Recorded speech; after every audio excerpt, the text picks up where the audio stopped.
Investigators seek a serial bomber whose targets crisscross New York State. 4 deadly explosions in 90 minutes leave only vague clues to the bomber's identity.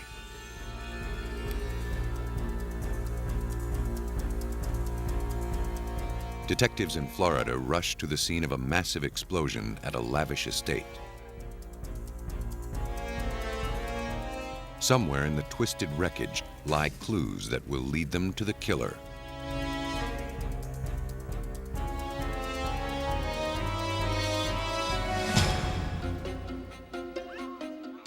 Bomb investigators must piece together the shattered remains of an intricate puzzle. Every long and grueling bombing investigation begins with a short fuse.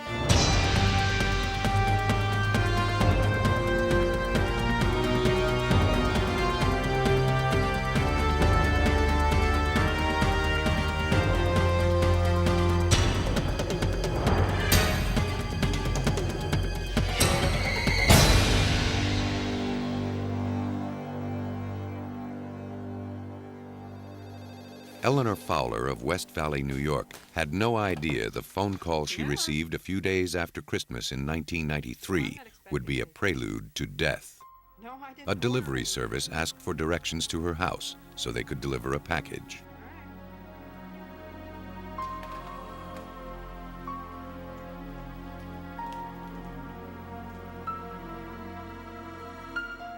Suspicious, Eleanor called the police.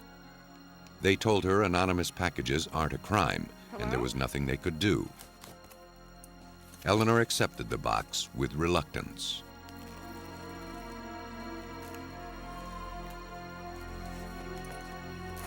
She cut into it and removed the crumpled newspaper.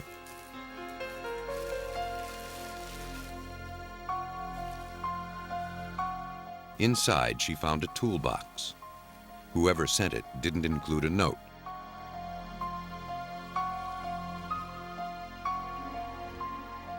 She flipped the latch and lifted the lid, triggering a fatal explosion.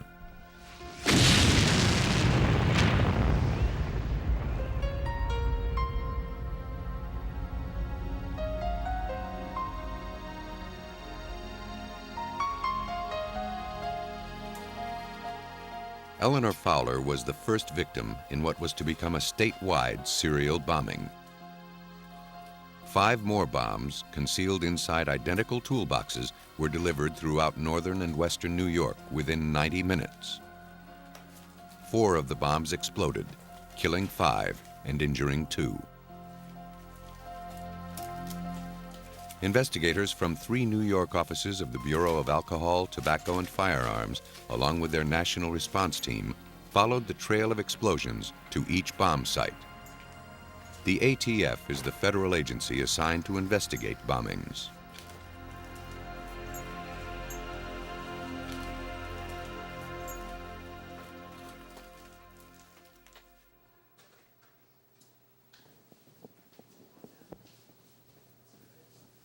Special Agent Scott Sammis of the Rochester Bureau of the ATF was one of the first agents to respond. The investigation starts on December 28th, 1993, when I receive a phone call from my supervisor, who tells me to respond to Buffalo. He's had several bombings, possibly several deaths. Please come out there and assist. I'm in Rochester. I'm an hour and a half away. He then calls me back a few minutes later and asks me to stay in Rochester because there's just been a detonation in Rochester with possibly some deaths there.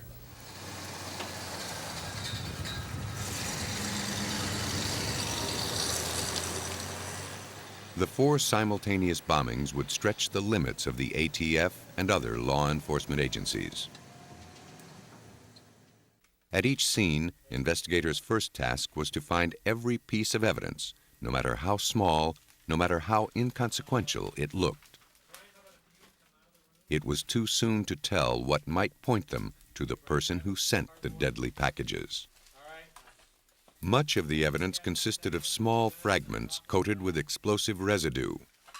To determine what kind of explosive was used, the evidence at each scene was bagged and sent to forensic chemist Doug Klapek at the ATF laboratories in Rockville, Maryland. Well, in this case, we had to make sure that everything not only was stored separately up in Rochester, but was shipped separately down here. And different people were handling different parts of evidence. Even though things were already in airtight containers, we wanted to make sure that was the case. As the lab processed the evidence, investigators tried to trace the packages. The bomber used local delivery services and the U.S. mail, making the parcels difficult to trace. Unaware of their deadly cargo, the unsuspecting drivers made their rounds.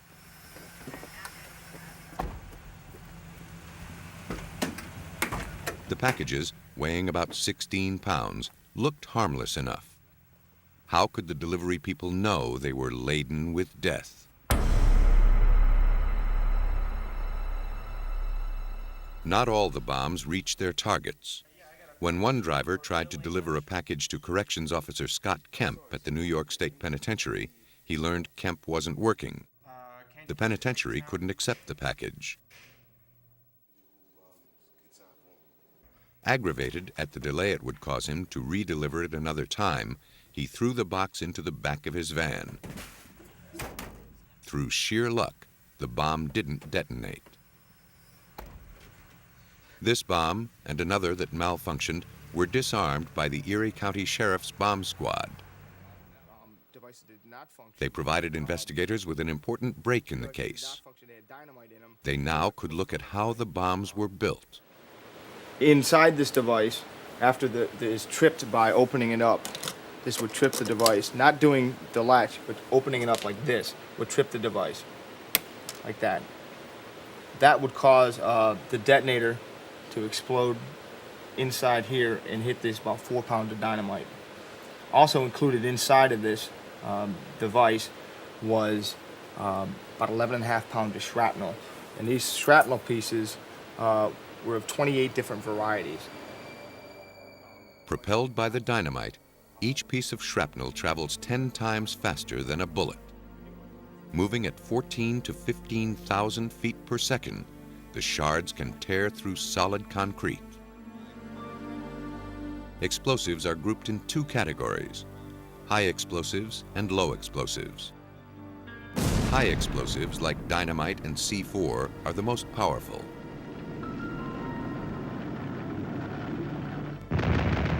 They are used commercially for demolition and excavation and for military applications.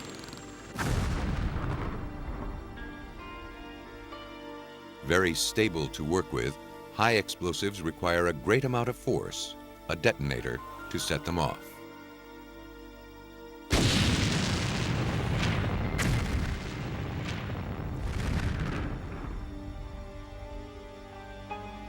Low explosives include the flash powder used in firecrackers and smokeless powder used in shotgun shells. They're easier to ignite than high explosives and are the explosive of choice for amateur bombers. By looking at the degree of destruction at the New York bomb scenes, investigators knew immediately that it was caused by high explosives.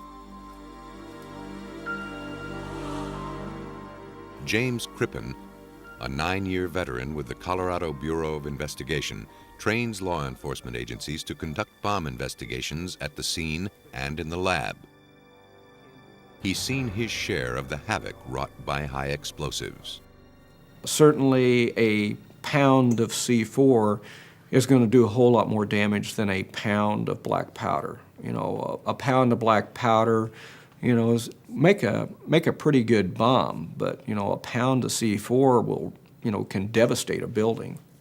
I mean, you're talking a difference in detonation velocity of anywhere from 1,200 to maybe 1,800 feet per second for black powder to in the neighborhood of 25,000 feet per second for C4. So there's a lot more force involved, a lot more shattering force.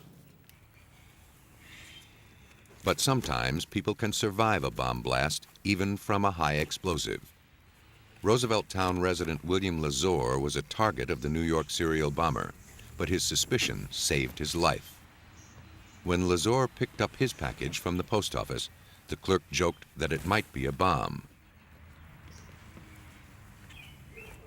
Though the clerk was trying to be funny, Lazor was careful enough to open the toolbox with his rake. That added bit of distance and caution saved his life when the bomb exploded. Several hundred miles away in Cheektowaga, Robert Fowler was less fortunate. Eleanor Fowler's husband received his package at work. These pictures were taken from a surveillance camera that captures a still image every few seconds. They count down the final moments in the lives of Robert Fowler and his co-worker, John O'Donnell. Just before the explosion, another co-worker, Jeffrey Camp, offered to open the package with his pocket knife. The blast was so powerful, it threw Fowler some 15 feet down the hallway. Miraculously, Camp survived and can be seen fleeing the scene for help.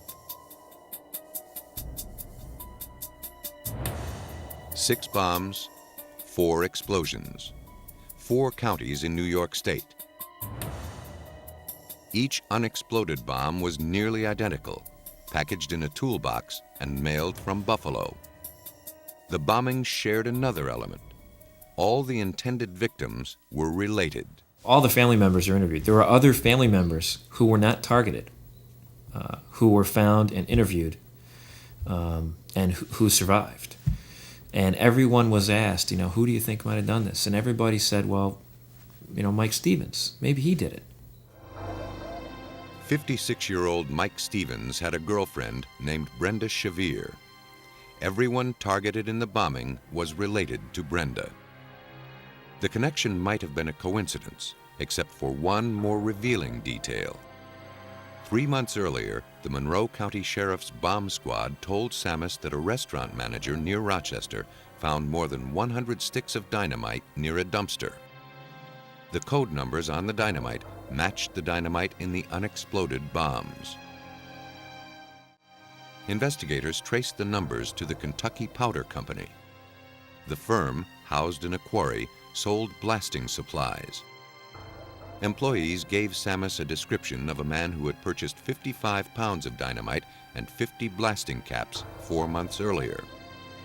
Sammis's investigation revealed this man to be Earl Figley, a close friend of Mike Stevens. Sammis questioned Figley. Presented with all the evidence implicating him, Figley confessed that he and Stevens made the bombs and sent them to Brenda's family. Figley explained Stevens' motivation. Mike wanted to exact revenge on his girlfriend's family for not accepting him. The relationship between the two started becoming strained, and Mike started tapping her phone calls. And just as in any relationship, your own family is going to support you in your relationship with another person. And that's what happened in this case. Things weren't going well. Family members of Brenda would tell her, if it's not working out, why don't you get out of the relationship? Police had enough evidence to arrest both Earl Figley and Mike Stevens, but they still had to build a case that could not be beaten in court. For that, they needed hard evidence to convict Mike Stevens.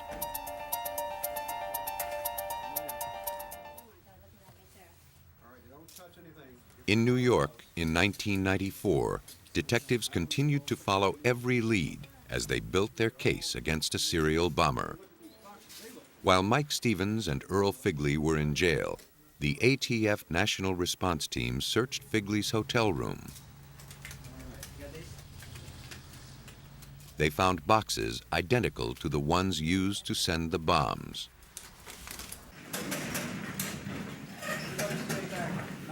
A tip led ATF agents and the Rochester Police Bomb Squad to a cache of evidence in a storage locker Stevens had rented several months earlier. Uh-oh, here we go. Inside the locker, police uncovered dynamite and blasting caps. Got it, Madeline?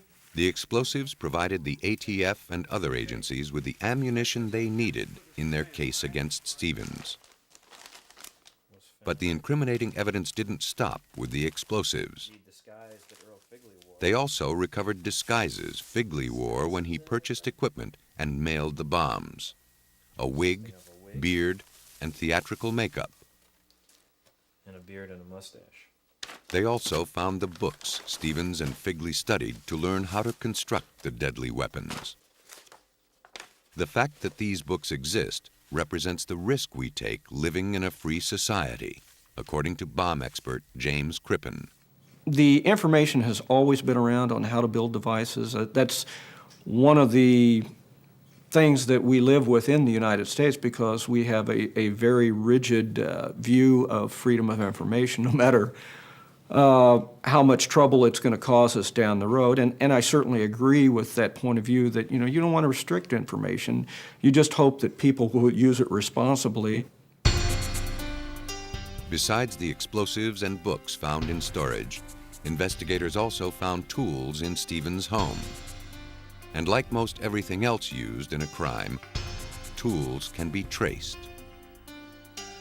At the ATF laboratory in Rockville, Maryland, forensic investigators carefully studied wire cutters they found in Stevens' home. Toolmark specialists had to match the wire cutters with the marks they made on the wires found in all the bombs. Toolmark examiner Elizabeth Gillis. When you have two tools that come off the production line one after the other, they're each going to have their own individuality, their own individual marks, so that when you do make a test cut with the tools, you can put them on the microscope and be able to differentiate between which tool made which mark. First, Gillis cuts a piece of wire using the cutter she wants to test. The wire is the same type found in the evidence.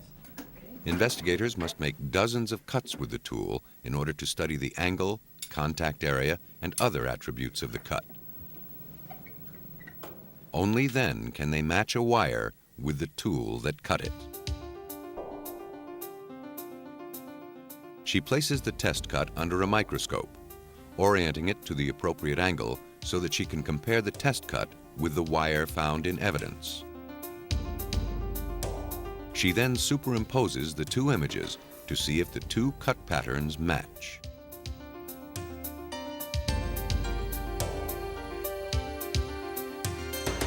In the case of Mike Stevens, investigators made a successful match.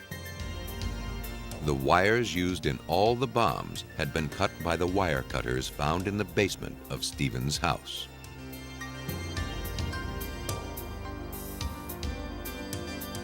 While the books, wires, and tools helped investigators tighten their grip on Mike Stevens, they still wanted one more piece of evidence. They needed to establish a connection between the explosives and the suspect.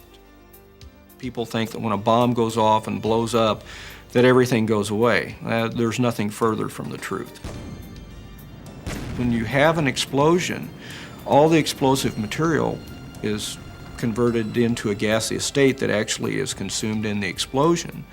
Well, that will go out as a heated gas, and when it hits other objects, it will cool down and start coating those objects, such as metal or clothing or wood or whatever. So not only will you have unreacted particles of explosives, but you'll have this gaseous film that's developed on other objects that you can test and get the residues from. At the ATF lab in Rockville, Maryland, Doug Klapek analyzed residue from the bomb scene to determine the kind of explosive used. Once identified, Klapek tried to match it with evidence collected from Mike Stevens. The residue from explosives evaporates quickly, so samples of the debris were packed in airtight canisters. To test for explosive residue, Klapek had to capture it as it dissipated. He prepared a charcoal-filled pipette, which he then inserted into the top of the canister.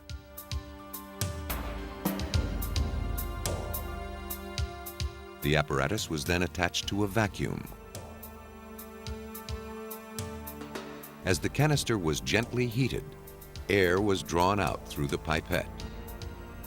The charcoal inside the pipette grabbed the chemical components from the evidence. These chemicals were analyzed to see what explosive they came from. The The test confirmed that dynamite was the explosive used in these bombs. Next, Klapek had to prove that Stevens and Figley had recently handled dynamite. If they had, its residue would have remained on their clothes. I found off of Stevens' boots and his clothes ethylene glycol dinitrate, which is only found in dynamite. There's no commercial use other than in dynamite for this material. Investigators had made their case. They had matched Stevens and Figley to explosives and the tools used to make the bombs. Any missing details were sewn together by Earl Figley himself. With this evidence, ATF agents determined that Mike Stevens constructed 6 bombs in the Rochester hotel room with the help of Earl Figley. In fact, to shift blame from himself, Stevens made sure Figley played a significant role in the murders. Mike Stevens was using Earl to do all his dirty work for him. And he was successful, I guess, for a few hours anyway, but not for very long. Stevens' motive was vengeance. He was determined to make Brenda Shavir's family pay for rejecting him. To be certain the bombs were fatal, he loaded each with shrapnel. There is no doubt in my mind that these devices were designed to kill somebody upon opening. They were a strictly booby-trap device addressed to a specific person. In order to make the bombs harder to trace, Stevens stuffed the packages with newspapers from Buffalo, so it would appear the packages were sent from there, not from his home in Rochester. In court, Figley implicated Mike Stevens, then pleaded guilty. He was sentenced to 20 years in prison. Convicted of the deaths of 5 people, Stevens was sentenced to 4 consecutive life terms. Most times, when a bomb detonates, it begins an agonizing catastrophe. But in a small town in Georgia, explosions are an everyday occurrence.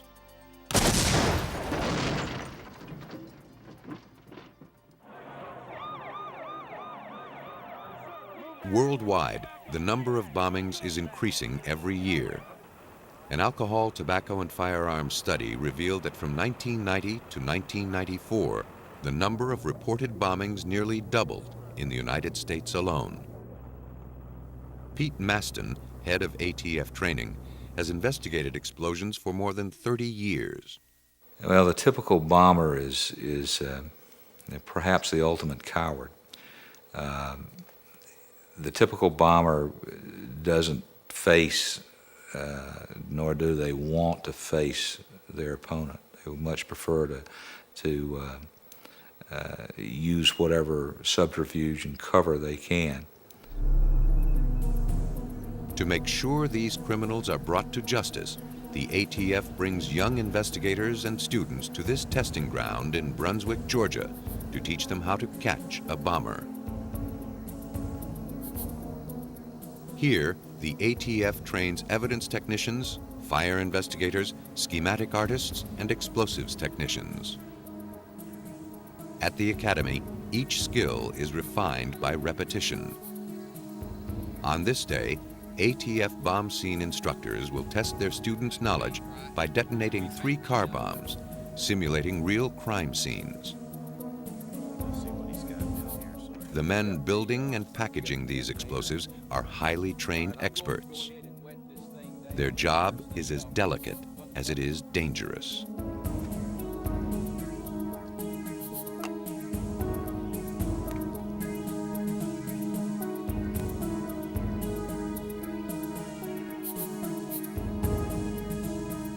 One cannot underestimate the power of the explosive materials. That's why, in inexperienced hands, bomb-making information can be a recipe for disaster, as instructor Larry Casey explains. All that information that's available doesn't have proper safety precautions in it, and the learning skills of sequential assembly processes, things that are important to know for safety reasons, are totally missing there. So they're always at great risk to blow themselves up. And we oftentimes will get a call and you'll find the tragic aftermath in a garage or someplace where the kids were doing experimentation, and what you get are pieces of bodies and tools scattered around and death and destruction, and that's the sad part of this. Instructors at the academy begin the training session by building pipe bombs.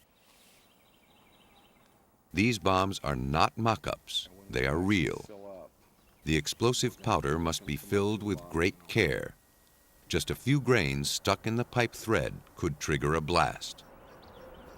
A small spark or even static electricity could ignite the powder.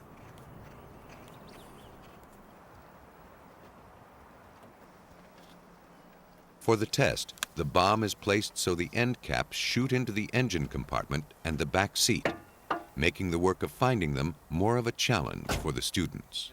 So that big high pressure end cap should go right into that radio area. So it's fore and aft kind of at this angle? Yeah. Okay. When everyone has cleared the area, it's time for detonation.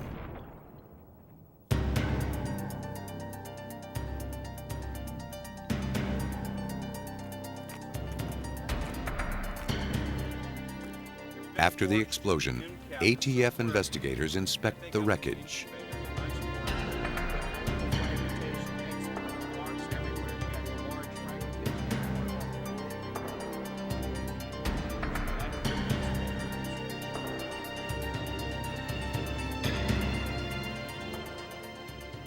Some of the lighter fragments were propelled hundreds of feet into the woods, creating a huge area to investigate. These fragments provide the students with valuable clues about the makeup of the bomb and where it was placed inside the car. In the field, nothing can be overlooked. Investigators have only one chance to gather evidence. Once the scene is released, it's going to be very difficult, if not impossible in some cases, to come back into that scene or to recreate that scene hours, days, or weeks later. So it's a one-shot opportunity for perfection.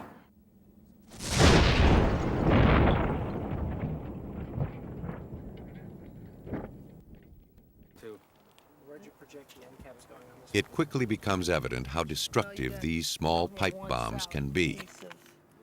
This explosion was so powerful that part of the cardboard carton pierced the car's steel door. It's difficult to tell. Smaller holes. Other fragments sliced through the roof as if it were foil. These holes are larger because the pieces didn't fragment as much. Instructors prepare the next bomb by mixing several low explosives into one powerful cocktail.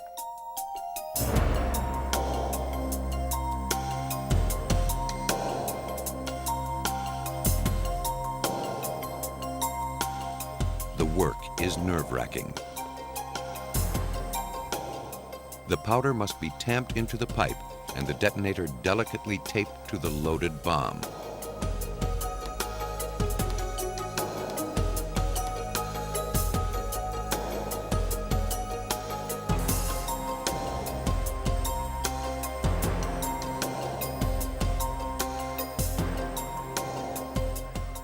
In some cases, the seat cushions are wetted down to prevent fire from destroying evidence the students will need to work with. The final package is ready to detonate.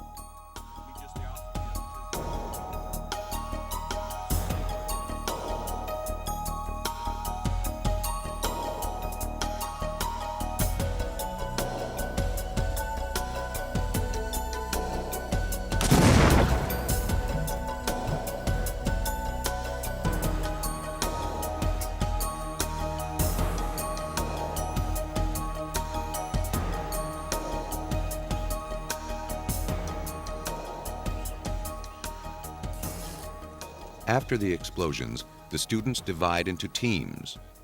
The team leader assigns each person to a task. Charlie, Ray, Rick, Frank, Joe. And Colin's going to kind of be the overseer of that group. What you found, if you feel like you found something that's a really critical piece of evidence, it's going to give us, particularly the guys that are on the car, to give them an idea on what the device is, to help them look more deeply into certain things. Let's bring that up. The students work together to investigate the bomb scene. In the field, ATF agents have to work quickly and under a great deal of pressure. Students are taught early on they will have to work with state and local authorities, laboratory technicians, and most importantly, each other to solve a crime. One team begins its work by forming a perimeter around the scene. Then they divide the area into quadrants before they begin their search for fragments.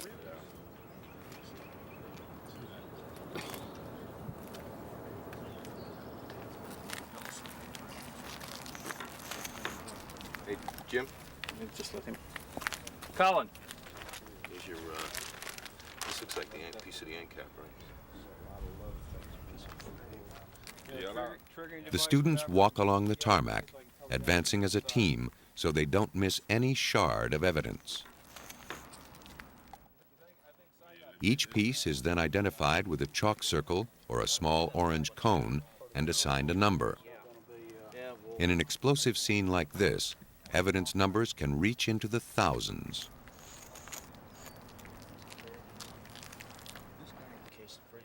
One team member records the identification number and exact location of each piece of evidence.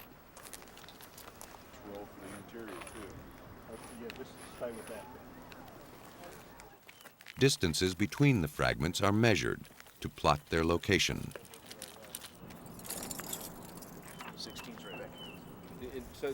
Another team closely inspects the damage inside the car. Their job is to figure out which fragments are part of the car and which may be parts of the bomb. For many of the students, this is the first time they have seen a bomb's devastation up close. It won't be their last. And while the damage to the car looks complete, valuable evidence remains embedded in the wreckage. Hatchets, hammers, and crowbars are brought in to pull these clues from the vehicle. The car is literally dissected as students search for pieces of the bomb lodged in or behind the dashboard. They never know where they might find the most significant piece of evidence. The students then move the car and search underneath. Bombs explode in all directions, and clues typically become embedded in the asphalt.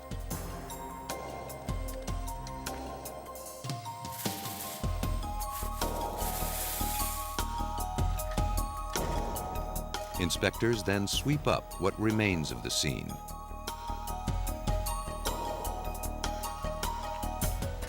The debris is then carefully sifted through a thin wire screen to separate any small clues that may have been overlooked.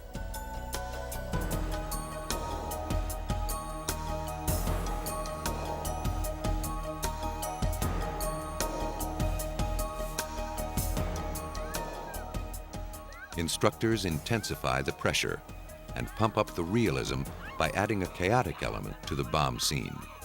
They're called survivors.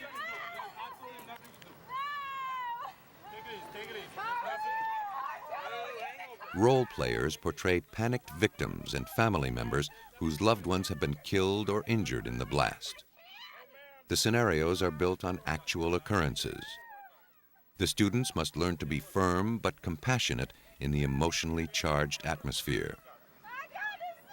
As the actors rush toward the bombed-out car, they're stopped by students who must be able to comfort them and keep them clear of the investigation.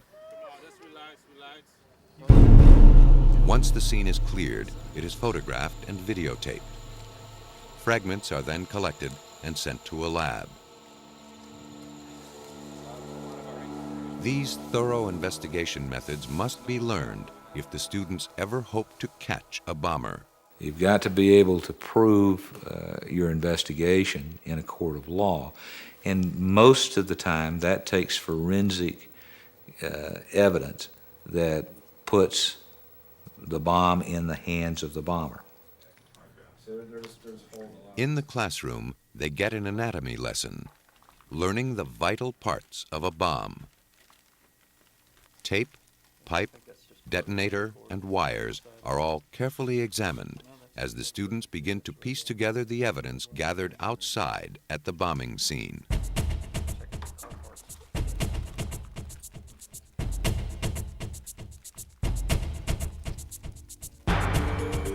The need for well-trained ATF investigators is crucial for crime solving. Usually, when a bomb goes off, the bomber is miles away. But in a case in Florida, he struck frighteningly close to home.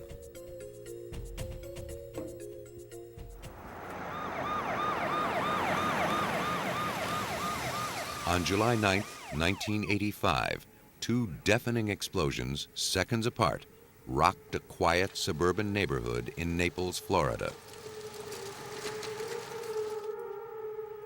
The Collier County Sheriff's deputies immediately arrived at the scene. But the explosion had already taken the lives of two people. Matron of the wealthy Benson and Hedges tobacco family, Margaret Benson, and her adopted son Scott were killed. Margaret's daughter, Carol Lynn, was critically injured.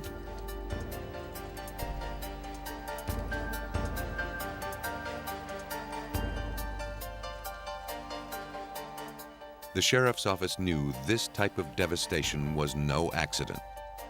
They called the ATF for help. Special Agent Ralph Ostrowski worked the investigation. In my 22 years with ATF, particularly my time in Cleveland, when I worked a lot of organized crime, bombings, vehicle bombings, this was without a doubt the worst vehicle bombing I had ever seen.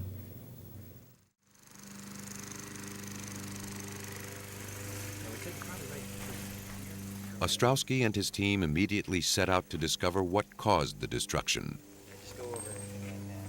Debris from the exploded Chevy Suburban was spread for yards around. Oftentimes, especially in a bombing of this magnitude, debris can be spread hundreds of feet, well beyond what you think it would be. ATF agents worked with police to establish a procedure to conduct the evidence gathering. The agents had done this many times before, and they knew this case was going to take a lot of time to solve.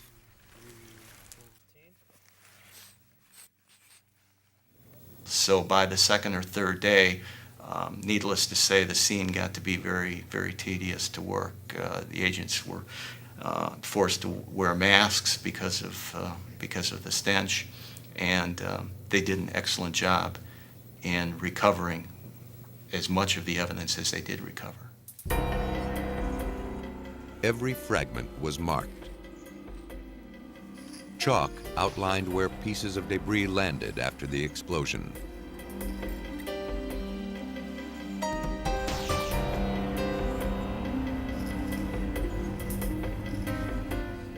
It didn't take long to discover the probable cause of the explosion. They found pieces of large metal pipes that weren't automobile parts. The ATF was confident the vehicle was destroyed by a powerful pipe bomb, but they now had to determine how it was constructed and who planted it. The vehicle was absolutely destroyed. This was a large vehicle, a 1978 Chevy Suburban. The top of it was peeled back with two 27-pound pipe bombs in a contained vehicle.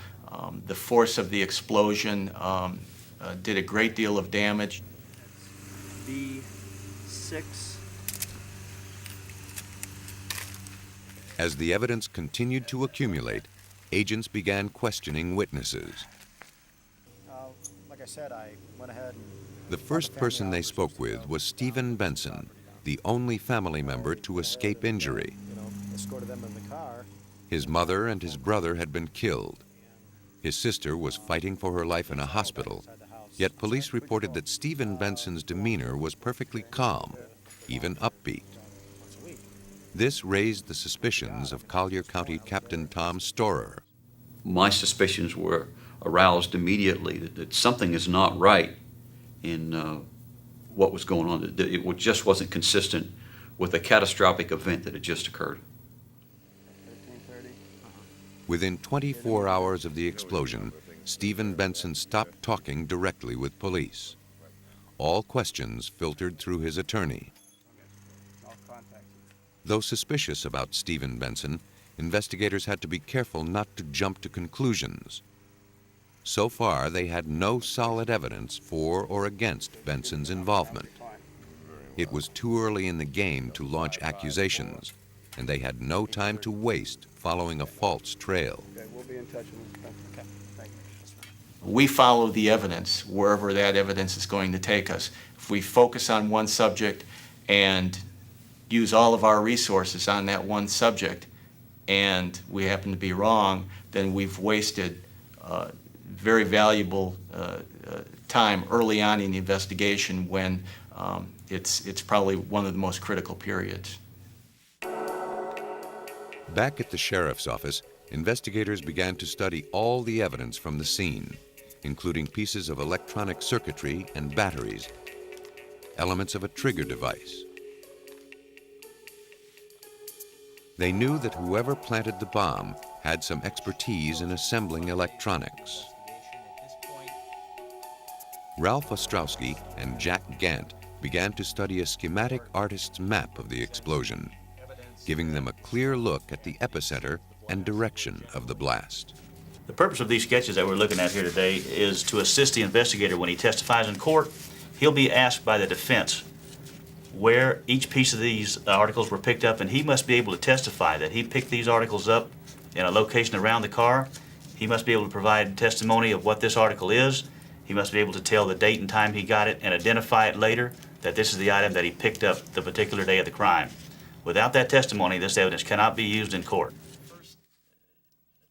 The schematic shows where every speck of evidence was found after the blast.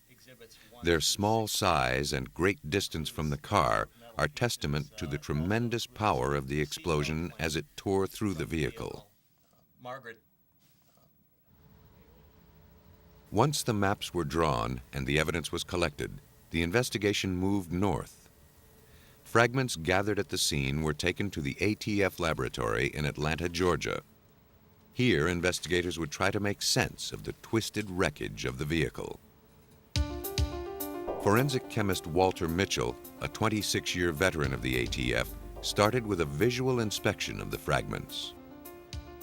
Through the microscope, Mitchell studied the small wafer-like specks clinging to the sample. He tentatively identified the particles as smokeless powder.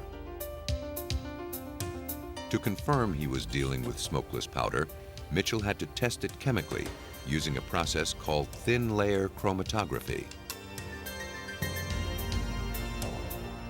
First, he coated a sheet of glass with an absorbent layer. Then he placed dots of the smokeless powder and his unknown sample on it. The glass was dipped into a tank of solvent. As the solvent was drawn up the absorbent layer, it carried with it small quantities of the dissolved powders. If the powders were the same, they'd migrate the same distance up the glass, forming streaks of identical length and color. Mitchell removed and dried it. Then he put the glass under ultraviolet light to compare the colors of the streaks. In this case, the color of the smokeless powder and the unknown sample matched. A comparison of the lengths of the streaks matched too. The test confirmed Mitchell's suspicions. Smokeless powder was used to blow up the vehicle in Naples, Florida. But scientists in the laboratory could not find any way to link the bomber to the bomb fragments. That evidence would have to come from somewhere else.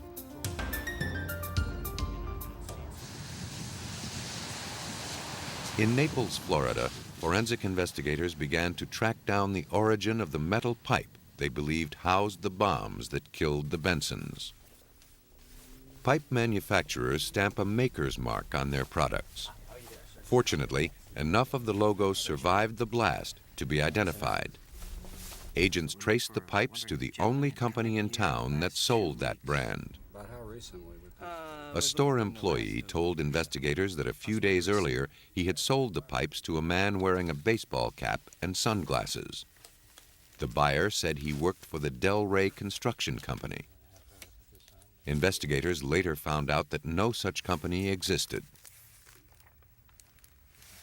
They took the invoices as evidence. The signatures were nothing more than a scribble, but the paper contained something more revealing.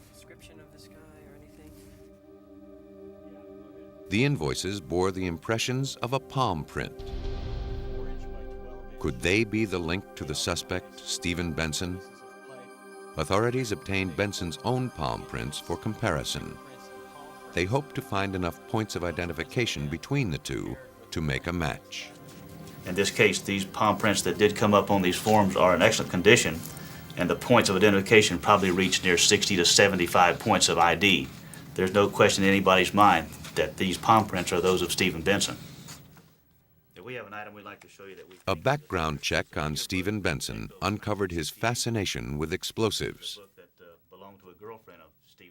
In a high school yearbook, a dedication he wrote to an old girlfriend read, "I hope to see you this summer, then we can bomb around."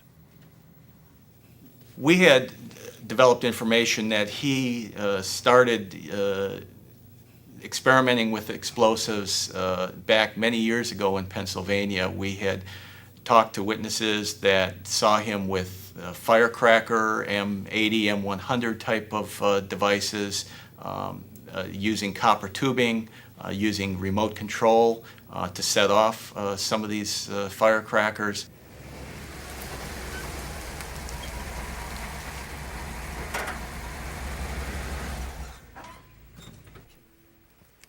To understand Benson's possible motivation for murder, authorities looked to a financial auditor. The auditor determined that Benson, despite his access to a family fortune, was a terrible businessman. Police discovered that his financial failures were so far-ranging that Stephen started forging checks from his mother's accounts. When Margaret Benson discovered this, she threatened to write Stephen out of her will. Could it be Stephen Benson saw one clear way to get at those millions? Investigators believe Benson used his expertise in electronics to construct the two deadly bombs and the trigger device he used to set them off. On the morning of the bombing, Stephen told everyone he was going to pick up coffee and donuts. But police believe this is when he planted the bombs in the car. Once that was done, all he had to do was trigger the bombs, and a family fortune would be his. Or at least that's what he planned.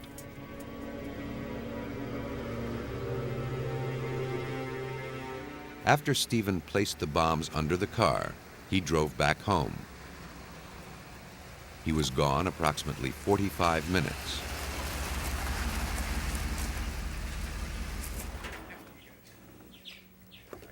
Carol Lynn, Margaret, Scott, and Stephen set out to drive to the Gulf Coast to survey property for a new house. Carol Lynn reported that Stephen calmly walked side by side with the group, giving no indication of the tragedy he knew he was about to ignite. But as they were all about to get into the car, Carol Lynn noticed something was wrong. Carol Lynn was able to tell us that the morning they got into the vehicle to leave, that things didn't look right at that point. She noticed that Scott was the driver. That was very rare that Scott was ever the driver. She noticed that Mother was in the front seat. Mother was seldom in the front seat, and that was her place because she got car sick a lot. According to his plan, Stephen made sure everyone got into the car.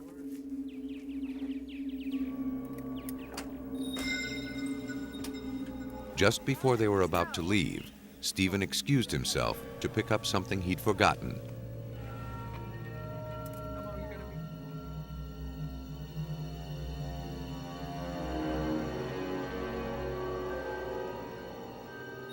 disappeared inside the house.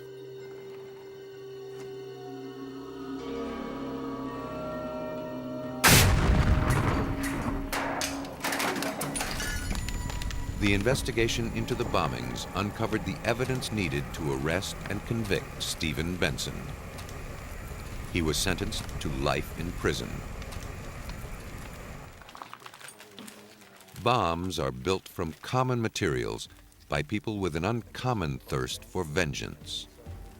Easily concealed, utterly devastating, a bomb can detonate anytime, anywhere. It's this simple truth that makes bombing so challenging to investigators and so chilling for the rest of us. But investigators have the advantage. When a bomber does strike, he always leaves his weapon at the scene of the crime. And with it is the residue of his guilt.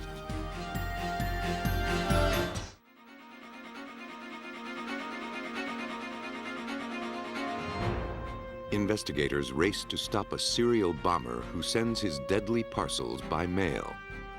3 people have been killed, and no one knows how many more packages are en route to their targets. In California, experts match wits with a terrorist bent on crippling the Internal Revenue Service. For 5 years, his bombs have confounded authorities. Sheer luck has prevented injuries, but sheer skill is what's needed to catch him. Beneath the rubble, the terrorist leaves a calling card that experts are learning to read. In bomb investigations, forensics means the difference between feeling safe and living in terror.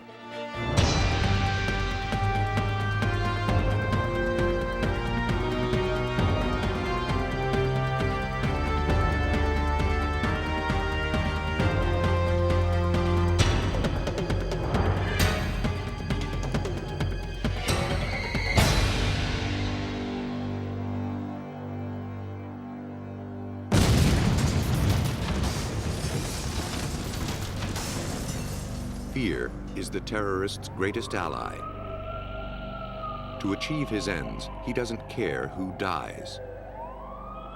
He can strike anywhere, anytime. And though his crimes are carefully plotted, their effect seems horribly random. When bombs are his weapon of choice, he can kill from a distance. In Birmingham, Alabama, 2 weeks before Christmas 1989, Helen Vance accepted a package addressed to her husband, Robert.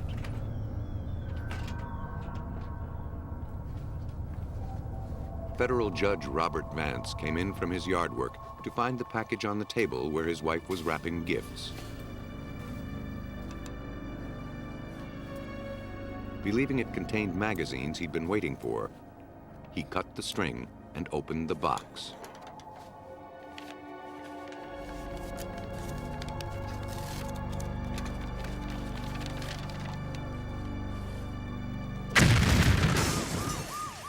He was killed instantly.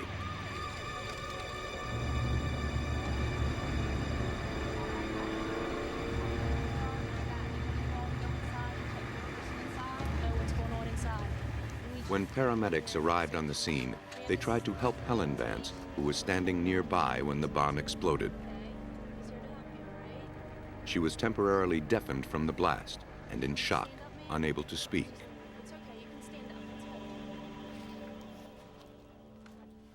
Forensic experts rushed to the scene to investigate. They collected nails embedded in the walls and ceiling, shards of steel pipe, and the remnants of the package itself. The explosion had hurled the shrapnel up to 3,600 miles per hour. Each fragment was carefully cataloged. Only the most meticulous work would allow authorities to catch a killer who struck from a distance. And that killer wasn't stopping. 150 miles away in Atlanta, 2 days after Judge Vance was killed, a package arrived at the 11th Circuit Court of Appeals, addressed to the clerk's office. A routine X-ray revealed the ominous silhouette of a pipe bomb. Before the shocked security officers could stop it, the package dropped to the floor.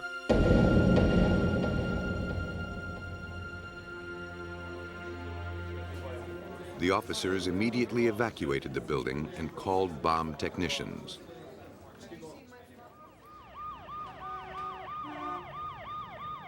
An alert posted after the death of Judge Vance described the device that killed him. The Atlanta bomb resembled the one in Birmingham.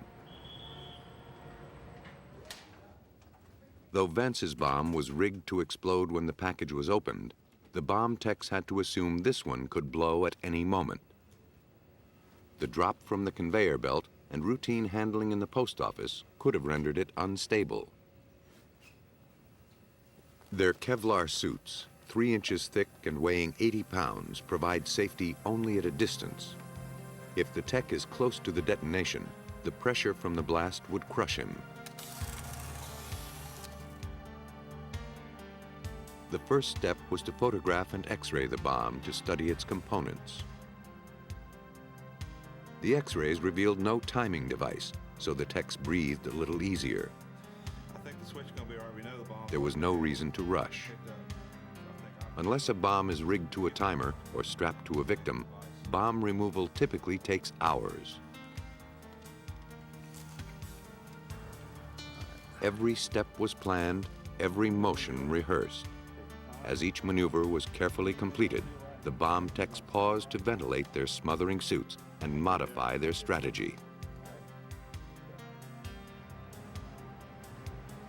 As a precaution, the area around the building was kept clear of pedestrians and traffic.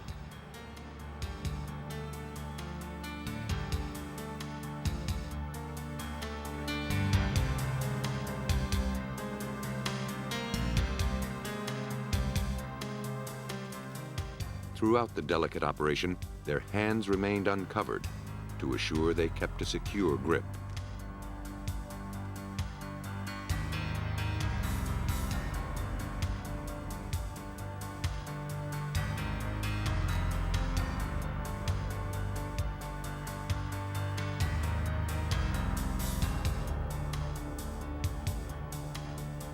Once they were certain the bomb was stable, they lowered it into a bin and put it in an armored trailer.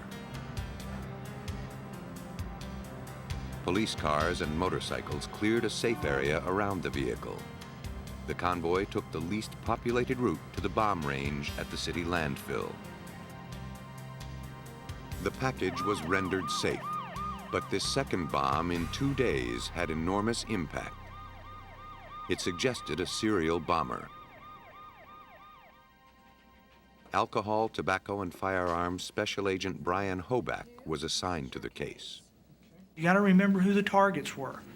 1, a judge, a federal judge.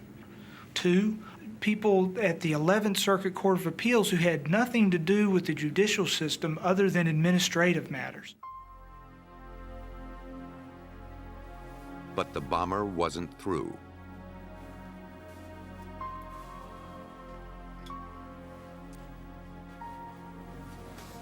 On December 18th, the same day the Atlanta bomb was deactivated, attorney Robbie Robinson received a package in Savannah, 250 miles away. Like Judge Vance, Robinson had no reason to suspect anything sinister about the package sitting on his desk a week before Christmas.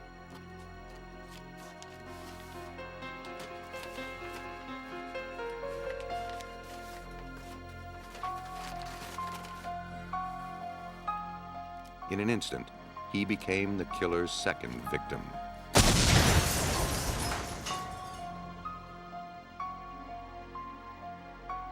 Investigators mapped out the direction of the explosion to better estimate the size of the bomb. They set up a grid and began the tedious task of collecting even the tiniest shreds of evidence. When investigators go to a crime scene, they're looking for physical evidence. That evidence in a bombing scene is everywhere. It's on the ceilings, it's on the ground, it's in the walls, it's in the furniture, it's in the victim's body, it's on the victim's clothing. First, we photograph. Then we grid the room so that we know exactly where that piece of evidence came from, and we can articulate that to a jury. We got down on our hands and knees and collected that evidence, sifted it, stick it over a screen, shake the debris to see if we can't find components of whatever the device was that exploded. In that particular case, it was a pipe bomb inside of a cardboard box. One of the more insidious aspects of the bomb was the fact that dozens of nails, seen here in X-rays of the victim's body, were packed around the pipe, increasing the deadliness of the explosion. These nails matched those from Judge Vance's bomb and the package intercepted at the courthouse in Atlanta.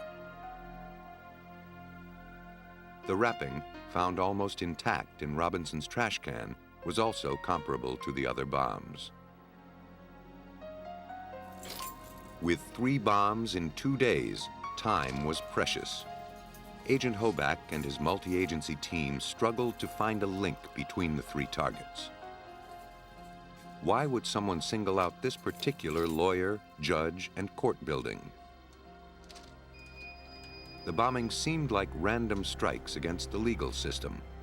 If that were true, the bomber would be hard to predict and harder to catch. They couldn't anticipate who the next victim might be, and it was likely that the bomb was already in the mail. This shot is peeled backwards on that. In the lab, experts studied the nails, pieces of pipe, bits of wire, and package remnants collected from the exploded bombs. They took inventory of the most minute details. Barely perceptible markings, fragments of logos, tiny pieces of packaging, all may lead to manufacturers or retail outlets or directly to a killer. But in this case, the items surviving the blast were too generic to tell them anything.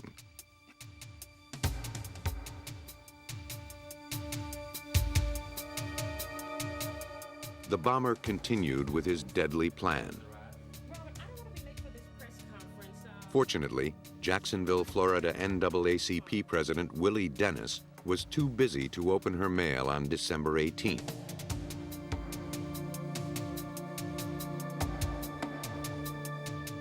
Learning of Robinson's death in Savannah and warned by her friends to be wary of any packages, she called her secretary the next day to advise him not to open the parcel on her desk. What she later did was call the sheriff's department down there in Jacksonville and requested them to look at a package that to her seemed somewhat suspicious.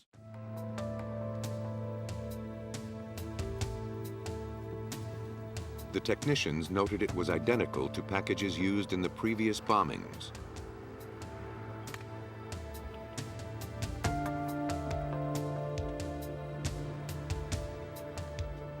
They photographed and X-rayed it to see if their suspicions were justified. You got a power supply, you got wires going into an unknown dense substance. The X-rays disclosed a device that matched the other bombs, so investigators had the advantage of knowing what they were dealing with. First thing we want to do is disrupt. The technicians used a mechanical device to disable its firing system. The package had been successfully ripped apart. Still wary of an explosion, technicians carefully pulled the unexploded pipe bomb from the office while maintaining a cautious distance.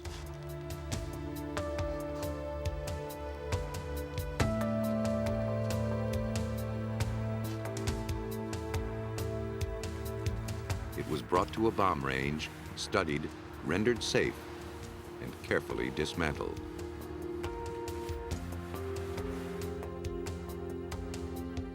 Left behind in the office were the now familiar nails and brown paper with red and white mailing labels.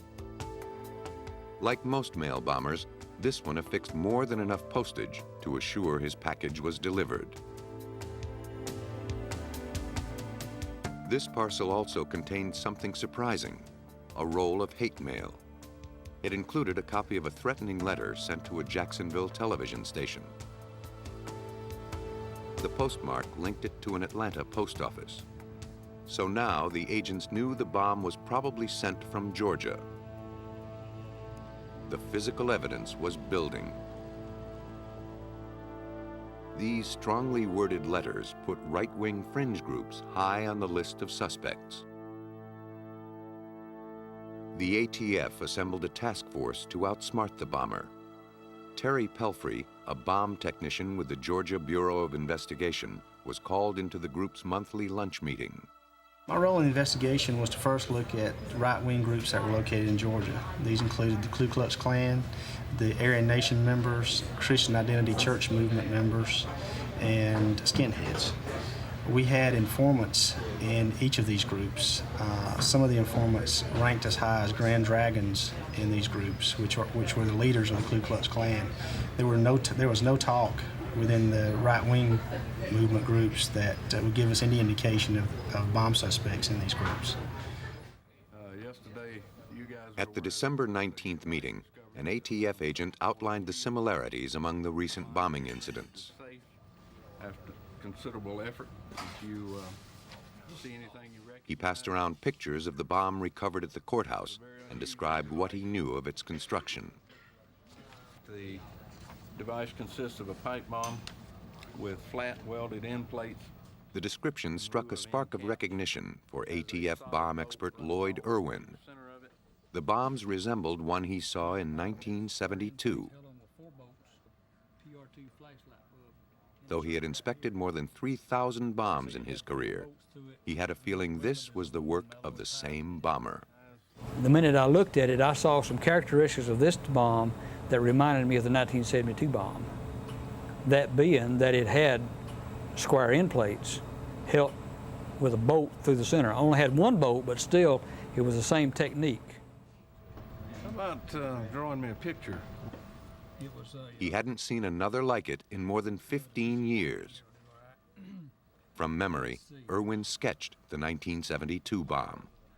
You learn that the guy, even though he changes his technique, if he's made them before, he'll keep something similar because he knows it worked before. Why trash it when he can make it work again? So he might modify it, but he'll still have some similarities of something that he's done before. Did we get him? Yeah. For Irwin, the construction of the devices bore the signature of the 1972 bomber. Right after the meeting, he called Special Agent Hoback.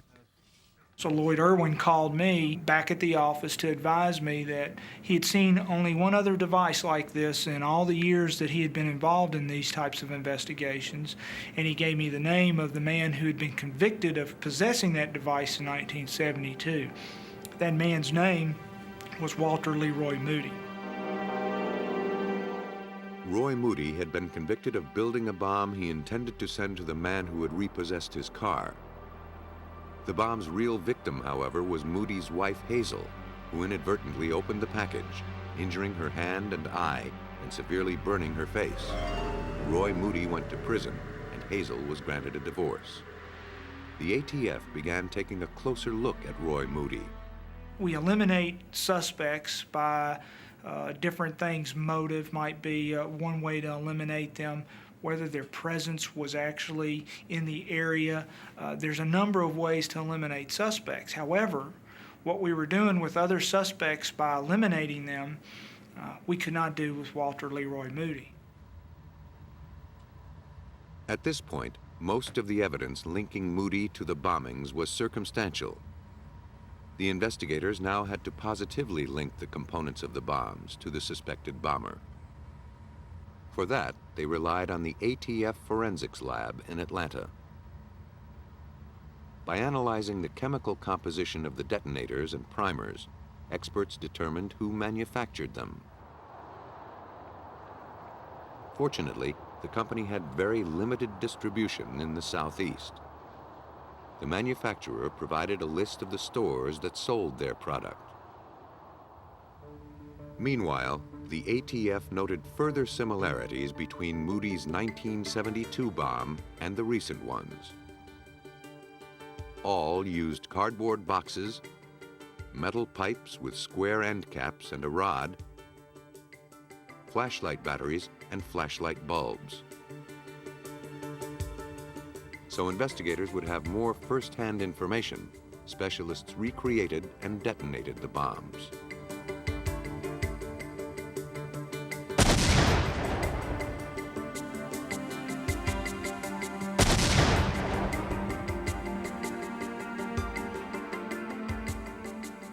When powder packed inside a sealed pipe is ignited, it quickly converts from solid to gas.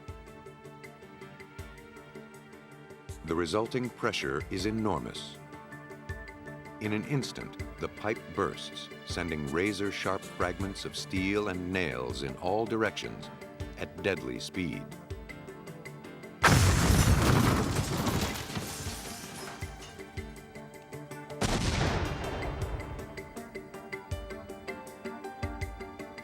Whoever built these bombs went to great lengths to maximize their destructive power.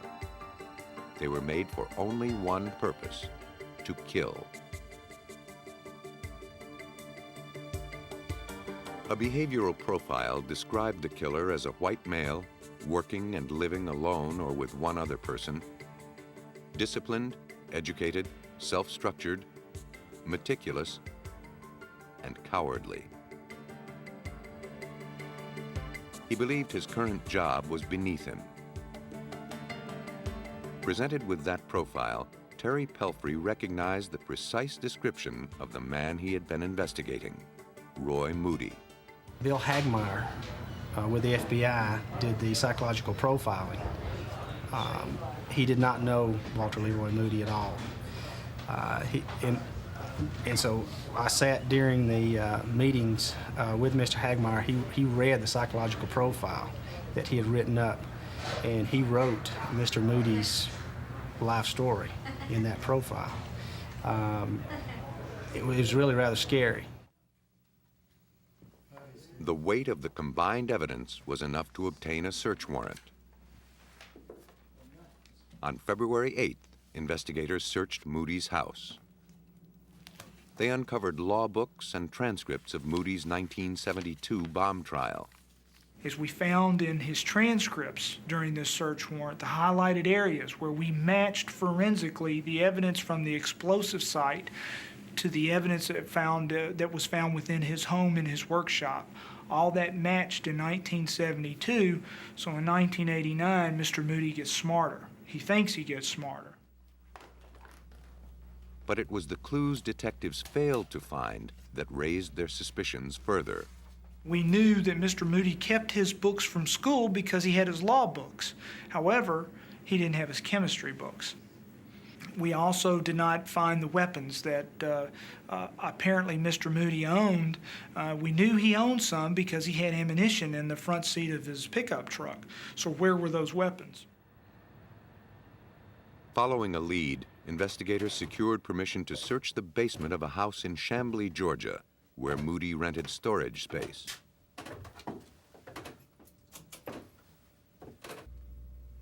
They found a pipe with caps screwed onto each end. The caps had holes drilled through them, and one of the ends had a nut welded atop it, ready for a rod to be threaded through. One of the investigators on the scene was ATF Special Agent David Heitch. All ATF agents are trained in our basic school to identify improvised explosive devices, and the most basic and most commonly used improvised explosive device in this country is a pipe bomb. And so when you see a pipe nipple with end caps affixed, I automatically think that potentially we've got a pipe bomb. Heitch took the pipe to chemist Lloyd Irwin, who suspected Roy Moody's handiwork early in the investigation. Irwin scraped the pipe in search of explosive residue.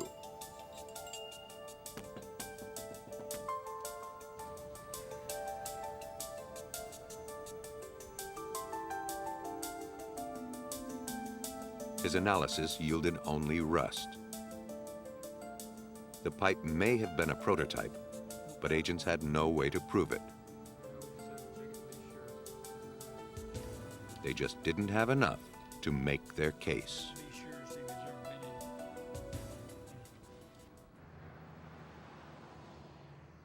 In their search for more evidence in the mail bombings, investigators went to stores that sold the brand of primers used in the bombs. Their hunt led them to the Shootin' Iron gun shop in Griffin, Georgia. An employee remembered selling a 4-pound keg of Red Dot smokeless powder and 4,000 handgun primers in December of 1989.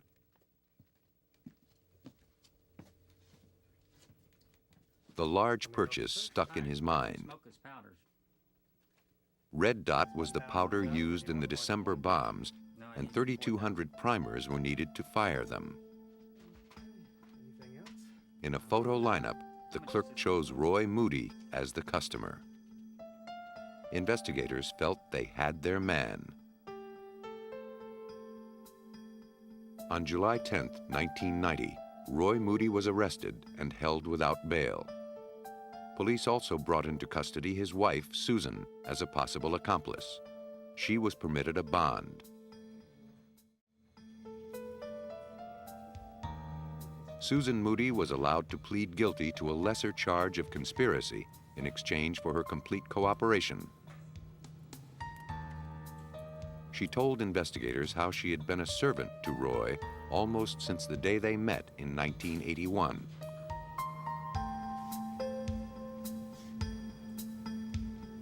She said Roy taught her to cover her trail, use disguises, buy materials, and mail packages far from home.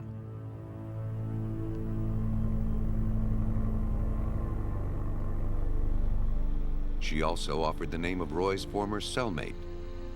When investigators searched his house, they found footlockers with Moody's name on them. They contained the missing guns and chemistry books. Agents also found ammunition, a bomb diagram, and an arc welding unit. Susan Moody's testimony was crucial to cracking the case. She pretty much put everything together for us. We had bits and pieces all throughout the investigation of why Moody did this, how he did this, to what extent he did the bombings the same way that he did in 1972 as far as their construction. However, Mrs. Moody actually told us how he went about the process and how the process began with the motive. And what was that motive? Roy Moody had a history of frivolous litigation. Most of his cases were thrown out of court. He was desperate to become a lawyer so he could fix what he considered to be a flawed system. But he was denied the bar exam because of his 1972 felony conviction for creating the bomb that injured his first wife. When he failed to have the conviction overturned, Moody swore revenge against the judicial system. He started with Judge Robert Vance, who had written an opinion denying his appeal. Moody was caught through dedicated investigative work, detailed forensics, and the sharp memory of bomb investigator Lloyd Irwin. We have a computer system at ATF that matches up bomb components, and it's a very valuable computer system, and we're continuously refining that computer system. It's amazing what it can do. You can enter the components you have from a device, and it will tell you if there have ever been any similar devices constructed. Well, in this particular case, Lloyd beat the computer. And there's no substitute for experience like Lloyd has. The legal system that Roy Moody felt had failed him did not fail the citizens he terrorized.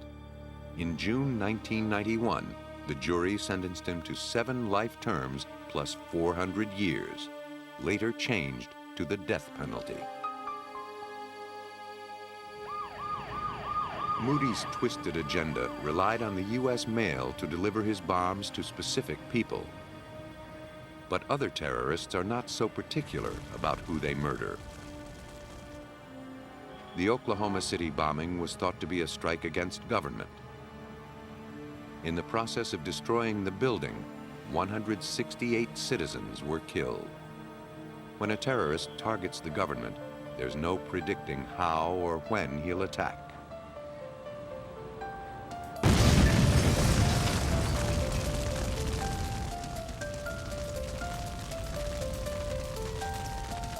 In the early morning hours of February 22, 1990, the West Los Angeles Fire Department answered a routine call to douse a burning truck around the corner from their station.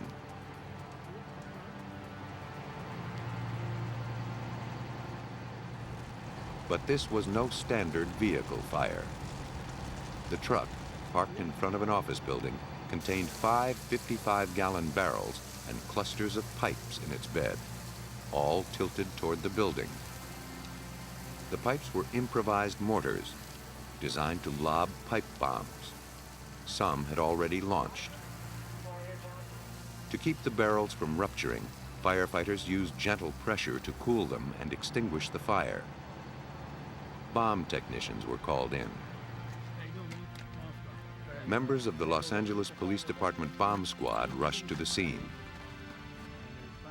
As they suited up, firefighters explained what they had found. Bomb squad detective Joe Powell realized that a huge catastrophe was narrowly averted. The fire department described that the drums were cherry red hot because of the fire, and they put the fire out with the water hose that they normally use. The fire department was extremely lucky that the device did not detonate on them when they were putting the fire out. Powell's primary concern was to be sure there were no secondary devices, so he checked the 5th floor, where windows had been broken by the homemade mortar rounds. The bombs penetrated the office of the IRS, which occupied the 5th floor, but damage was minimal.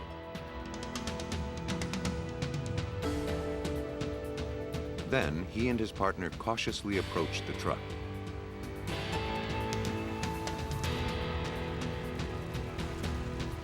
They needed to determine whether the truck was booby-trapped, since their first priority is to keep people from getting hurt.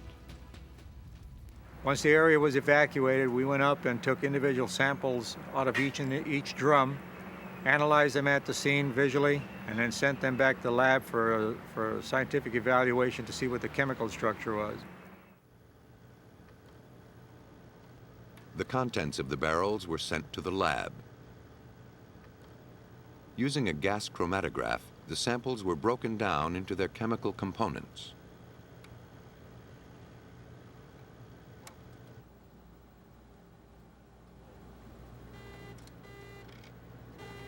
The tests determined that the substance inside the barrels was ANFO, an unstable mixture of ammonium nitrate and fuel oil.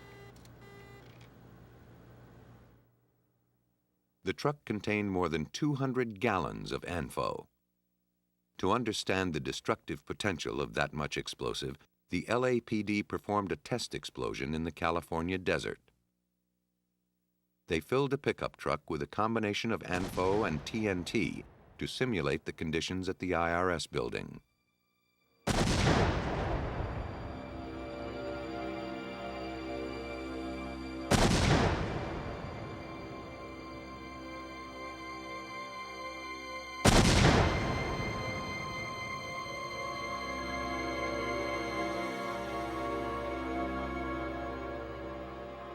The truck had been obliterated.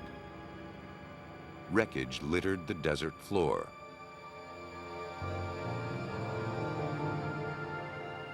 Nothing recognizable was left behind. In an urban setting, the damage from such an explosion would have been colossal, says FBI Special Agent Nick Boone. That is almost the equivalent of 1,600 pounds of TNT. This is a high explosive. The blast would have gone out in all directions and done extreme damage for many blocks. The only thing that would have made it more devastating is had this same truck been confined as if in the parking garage, the effect would have been something like Oklahoma City. In fact, The parking garage was the scene of a potential bombing less than 2 years earlier. In that case, too, disaster was narrowly averted.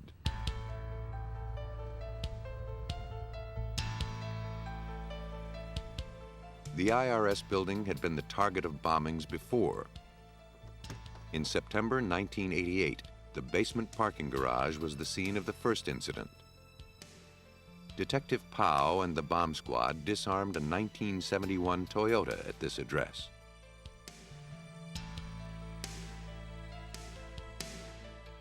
It contained a water heater filled with ANFO. It also had a booby trap under the rear tire. When tripped, the car burst into flames. As the fire department extinguished it, they found pipe bombs in the trunk. Bomb squad technicians determined that gasoline cans and plastic detergent bottles in the back seat were filled with ammonia and bleach. They were designed to fill the garage with poisonous fumes. The bombs were deactivated without incident. The car had been reported stolen from the parking lot of Ford Aerospace, but there the trail grew cold.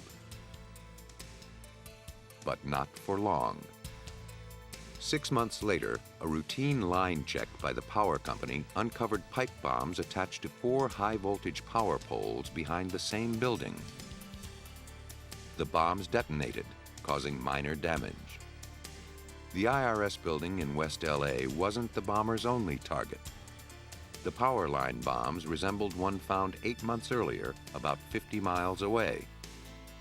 An electronic detonator and ANFO were attached to the base of a power pole servicing the IRS building in Laguna Niguel, California. It was rendered harmless by the bomb squad.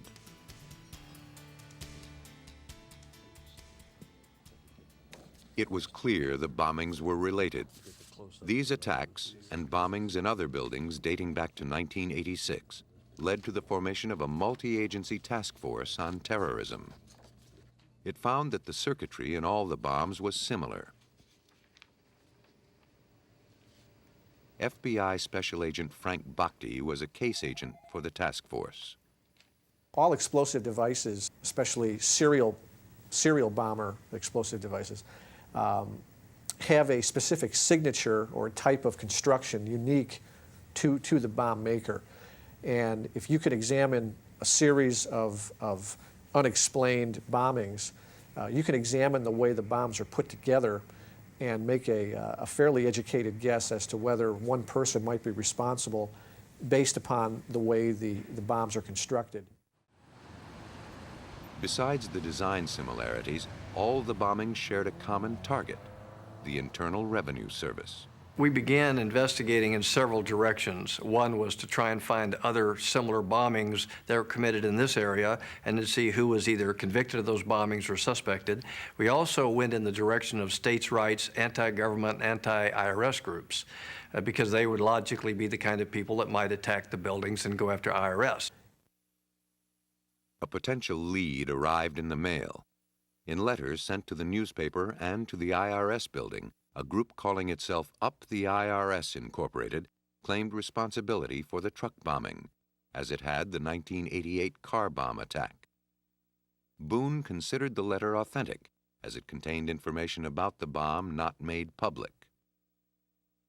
The envelopes were addressed by hand, giving investigators a writing sample, but they had nothing to compare it against. A more immediately helpful clue was a digital watch used as a timing device. Investigators believed the bomber was trying to show off his high-tech skills, but to no avail. The alarm on the watch used to ignite the truck bomb wasn't set properly, so the device didn't detonate as planned. Even so, the circuitry of the bombs provided the first clear lead. Many components were built exclusively for the military and were unavailable on the street. That suggested the bomber had some contact with the high-tech industry. The fact that the car used in the garage bombing in 1988 was stolen from the parking lot at Ford Aerospace gave LAPD Detective Bob Nelson an avenue to pursue.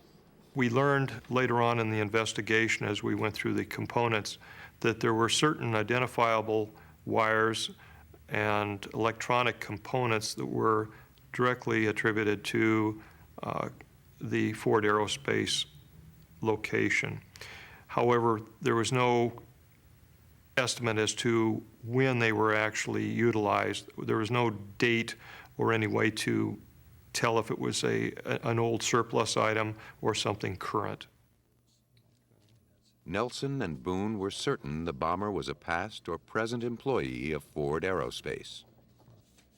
But the company employs thousands. The detectives had no way of narrowing the pool. Thanks to the swift action of the West Los Angeles Fire Department, one of the most pivotal clues was preserved. The serial number from the truck used in the 1990 bombing was traced to its last registered owners. Mr. and Mrs. Orozco had sold it for $500 in December of 1989.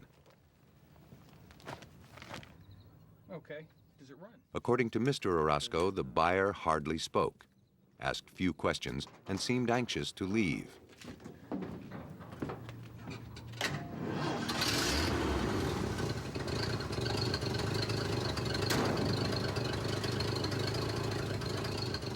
He didn't haggle over the price, and he paid cash.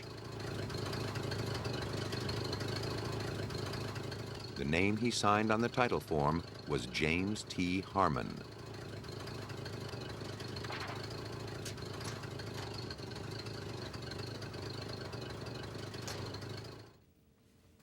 Police knew that if they found Harmon, they'd find the bomber. But what did he look like? A police artist brought an identikit to the Orozcos to create a composite sketch. Oh yeah. It was. There was some balding going on. It contains hundreds of overlays of generic facial features. The style, straight. By mixing and matching, the artist slowly fashioned a likeness of the suspect that the witnesses were satisfied with. An initial check with FBI, ATF, and LAPD files came up empty. In the meantime, the bombers struck again. On the morning of March 31st, 1991, mortar fire buffeted the parking lot and roof of the IRS Service Center in Fresno, California. No one was hurt. The 13 missiles were launched from a vacant lot, where investigators collected extension cords, wiring, and crumpled newspaper used as packing. They also picked up a digital watch timing device and aerospace circuitry. Agent Boone knew the same bomber was responsible, and he knew he and Detective Nelson were getting closer to catching him. I took one look at it, saw many of our components, and knew this is our bomber again. This is our serial bomber. But this time he slipped up, and we got the major break of the case. One of those components was what we call a heat sink. It's simply a piece of metal that disperses heat. Boone believed the specialized component was probably made by Ford Aerospace. He needed to learn more about it, but everyone at the plant was a potential suspect. Who could he trust? Discreet inquiries about the component brought him nothing.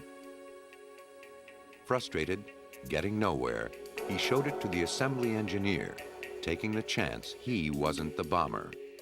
He walked down one corridor, turned the corner, walked down another, reached into a bin, and handed me an identical heat sink. I can't tell you what the feeling was like at that point. It was the most exciting part of the case ever, and I also began to look around quite concerned that I'm now standing here with the heat sink in my hand, and there's every possibility that the bomber is 2 tables away, is on the assembly line, is the engineer around the corner. We got out of there about as fast as we could get away from the assembly line and back off the floor. Although identifying numbers had been filed off, the components were ringed with red paint. The engineer explained that meant they were defective and pulled off the line.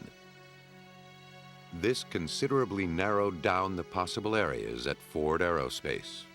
Only 84 of them were ever manufactured, and 9 of them only had been pulled off the line as defective. So now we really had 4 of 9 in the entire world.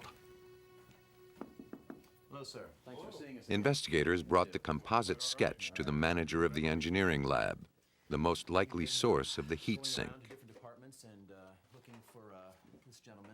The manager didn't recognize the face and didn't know a James Harmon. Who was this man? Detectives knew they were getting close, but the identity of their bomber still eluded them. How soon before he struck again? How soon before he killed someone?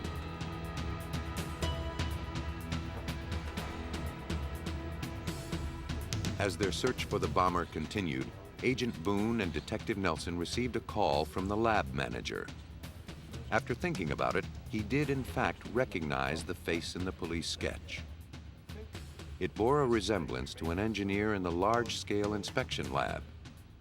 It looked like a man named Dean Harvey Hicks. The investigators raced back to Ford Aerospace. At his desk, they found anti-IRS cartoons, and in his employee file were writing samples that matched the handwriting on the envelopes of the letters that claimed responsibility. Once we reached a part of the investigation where we were at Ford Aerospace, and Nick Boone pulled open the personnel file and made the comparison with the photograph and the handprinting and handwriting, we knew that Dean Harvey Hicks was our suspect. Digging deeper, agents learned that on January 17, 1990, a man named James T. Harmon purchased 700 pounds of ammonium nitrate fertilizer, the main ingredient of ANFO, at the Orange County Farm Supply Company. James T. Harmon was the name on the DMV form submitted after the purchase of the truck used in the 1990 bombing. The handwriting on the receipt matched that of Dean Harvey Hicks. Incriminating handwriting was also found at the scene of the Fresno bombing, placing Hicks at the scene.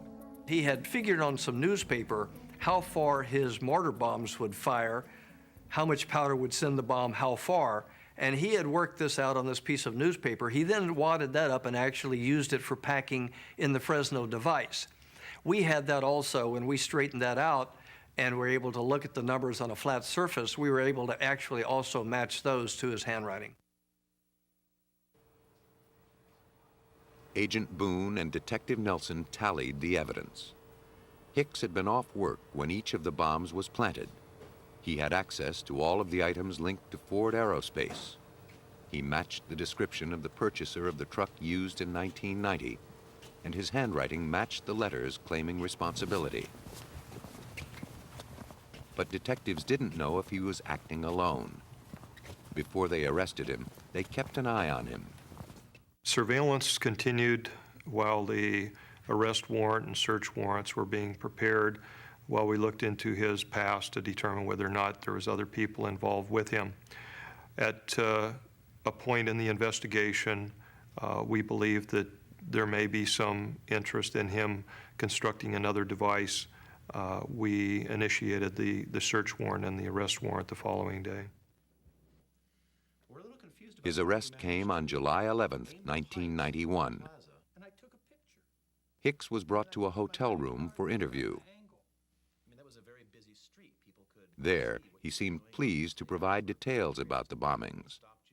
He especially liked to answer technical questions the investigators could not figure out. By the time we had finished the interview, Dean Hicks had made a complete confession and described to us in great detail how he put together and delivered most of the bombs. He actually had some loss of recollection on some of them because it was just too long ago, but he was incredibly detailed on all of the more recent bombings, how he meticulously put them together and how he constructed them and how he delivered them to the site. While Boone and Nelson interviewed Hicks, forensics experts searched his house and garage. There they found bombs in progress, circuits, ammonium nitrate, and false ID bearing the name of James T. Harmon. The story became very clear.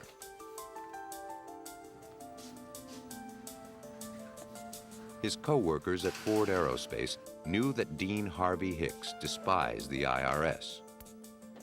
But they didn't know he was stealing parts from the workplace in order to attack the government agency.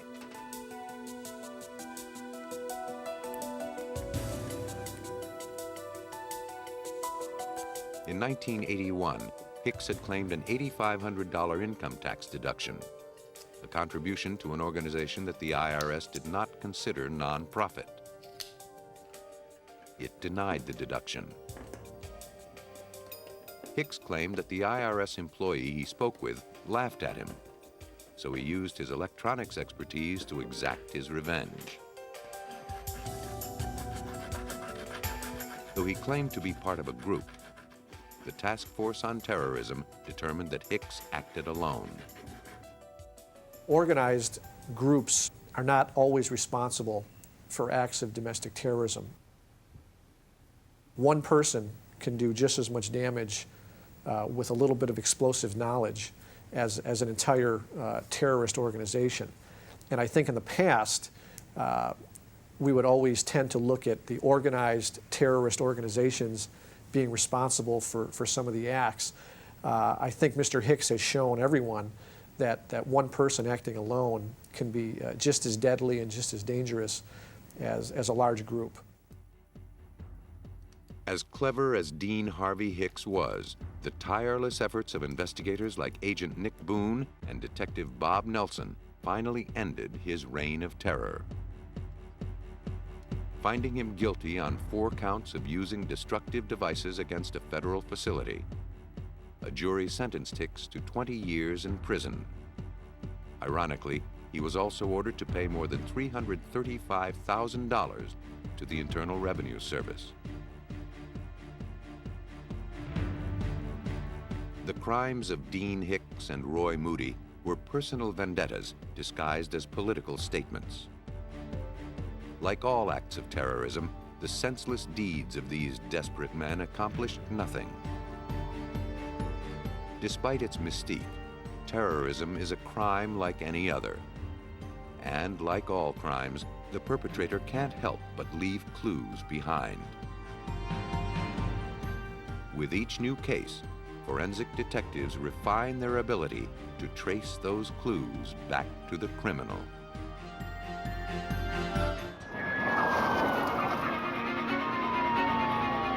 A bomb blast shatters a residential neighborhood and kills a police officer. What's left are a million scattered fragments and no apparent motive.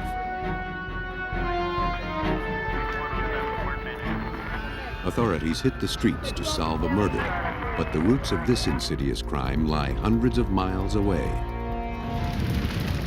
Shops are bursting into flames in Southern California. But it takes investigators years to learn the arsonist's devastating pattern. Some crimes go beyond the scope of local law enforcement and into the realm of the Bureau of Alcohol, Tobacco, and Firearms. The felon who sets fires, builds bombs, or traffics in weapons isn't just breaking the law. He's committing a federal offense.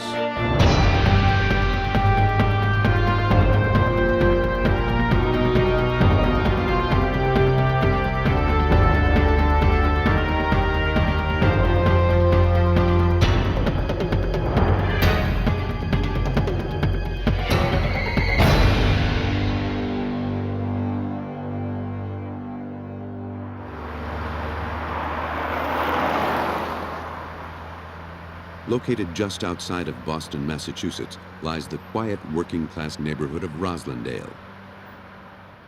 But on October 27, 1991, that sense of quiet came to an end.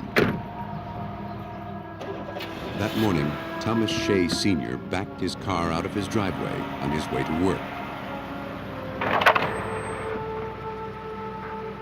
He heard a scraping noise and stopped to investigate.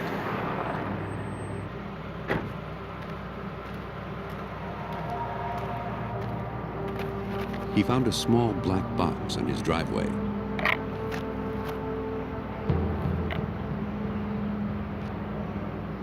Though he owned an auto body repair company, Shea knew nothing about the mechanics of cars. He assumed it was part of the undercarriage. His neighbors convinced him it looked more sinister than that. They urged him to call the police.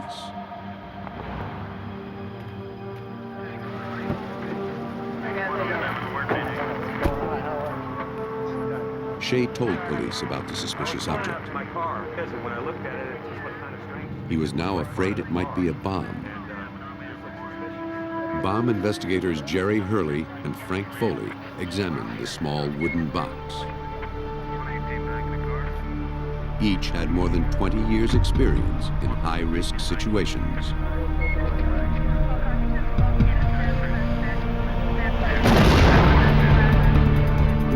But this time, something went wrong. Hurley and Foley were severely injured by the blast. According to ATF Special Agent Jeff Kerr, the police did what they could until help arrived. Both of them still conscious, both of them heroic as could be, concerned for each other, asking how was Frank, and Frank asking how was Jerry, and people in the neighborhood started responding, and ambulances were called, and that was the beginning of quite a long investigation. Because police officers had been injured in the blast, agents from the ATF's Boston office were called in. The ATF's National Response Team worked with Boston police to find the culprit and the motive. Paramedics tried to stabilize the bomb technicians. Both were seriously injured. They were taken to the nearest hospital. Later that day, Jerry Hurley died of his injuries. Frank Foley was maimed for life. The bomber was now a killer. Investigators collected every speck of debris, hoping some of it might be unique enough to lead to the bomber.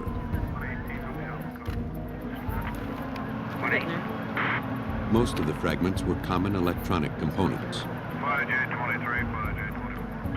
Toggle switches, soldered joints, electrical tape, batteries. They could be obtained anywhere, making them virtually useless as clues. Among the bits of shattered plastic, metal, and wood, the ATF tried to find a grain of truth. At this point, everyone was a potential suspect, especially Thomas Shea Sr. First of all, you have to question the validity of the initial statements. Was this thing on the car? Did it fall off? Did this individual who found this actually pick it up, move it, and then a day later move it back? So those are some of the questions. Then why does it detonate when this officer is standing over it? That's one of the questions. Is it designed for a police officer? Was it designed to get a police officer out there and to kill a police officer? Though the ATF had to consider that Shea might have been the bomber, he wasn't a man without enemies. He'd made a minor career out of petty litigation and was currently involved in a heated lawsuit with the owner of the garage where he rented workspace. The owner was added to the list of suspects. Get out of my face! Later, another member of the Shea family appeared on the scene. Okay, Tommy, why don't you have a seat, please? Shea's estranged teenage son, Tommy, heard about the bombing on the news. He rushed to his father's house, but when his father's girlfriend wouldn't let him in, he went to the police station to find out what happened. He seemed genuinely concerned. After investigators filled him in, he answered some routine questions and left. The ATF would have to focus their attention on the physical evidence. All of the material collected at the scene was sent to the ATF lab. Investigators found what appeared to be the detonator. Small, white, crystalline particles coated the device.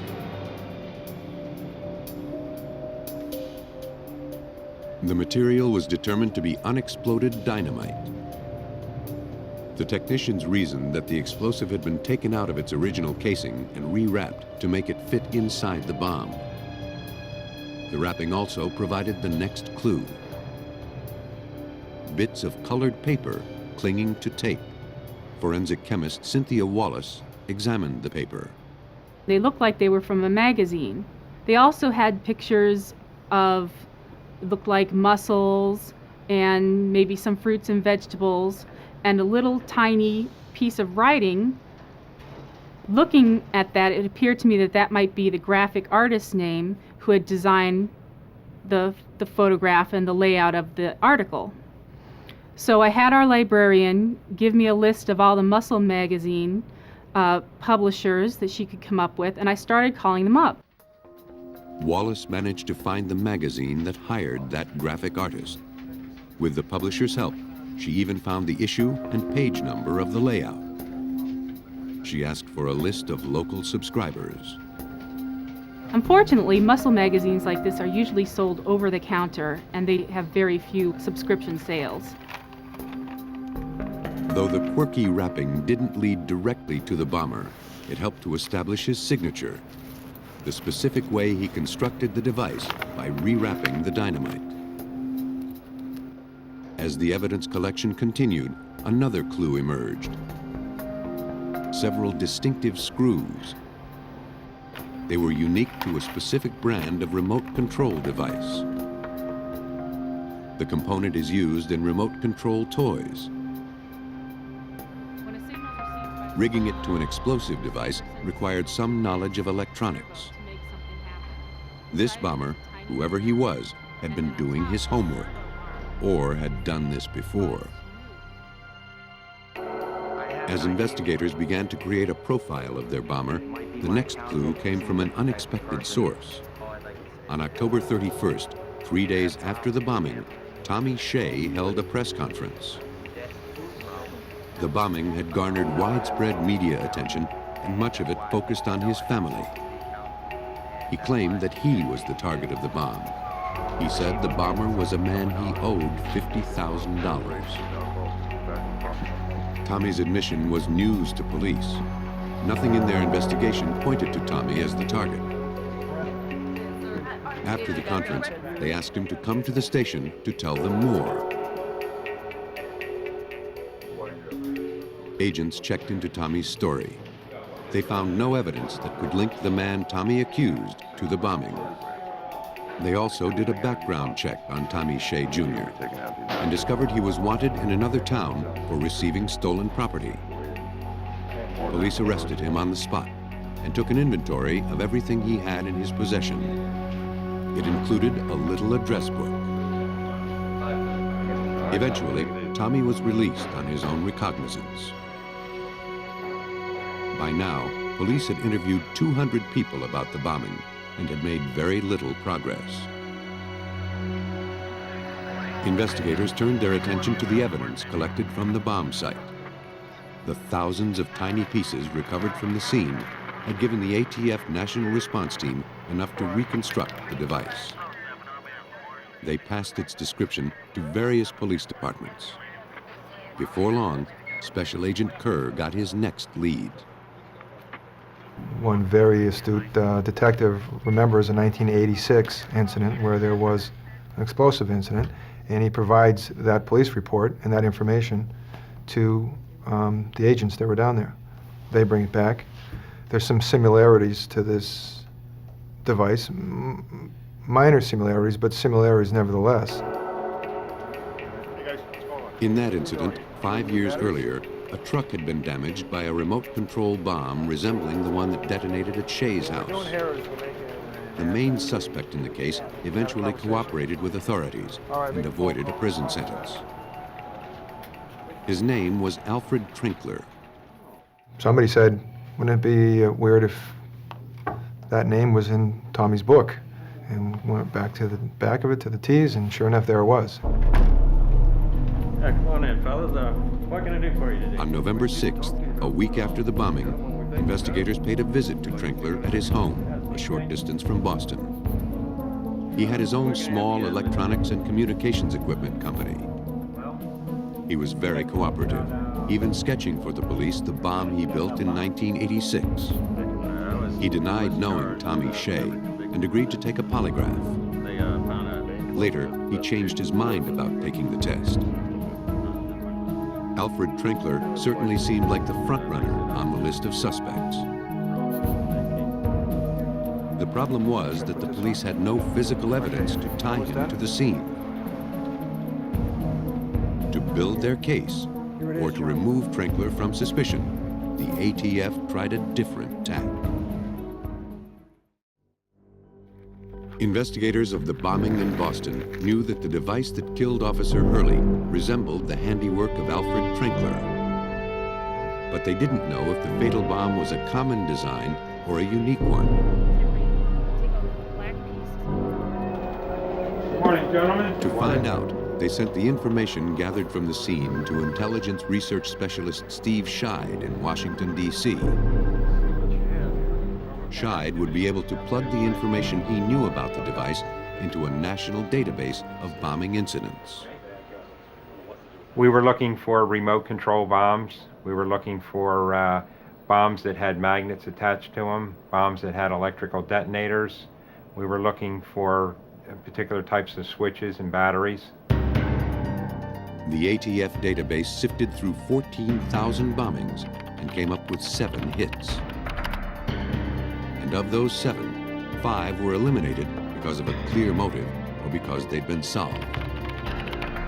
That left only 2, Trinkler's 1986 bomb and the bomb found in Thomas Shea's driveway. No matter what equation they used, the answer was always Alfred Trinkler.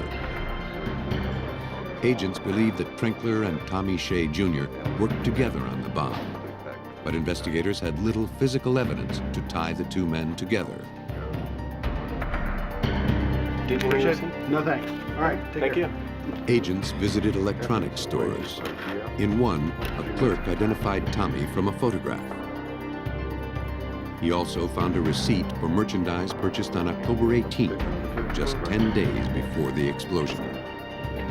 It showed electronic components purchased by someone named Ashy, Shea, with the letters rearranged.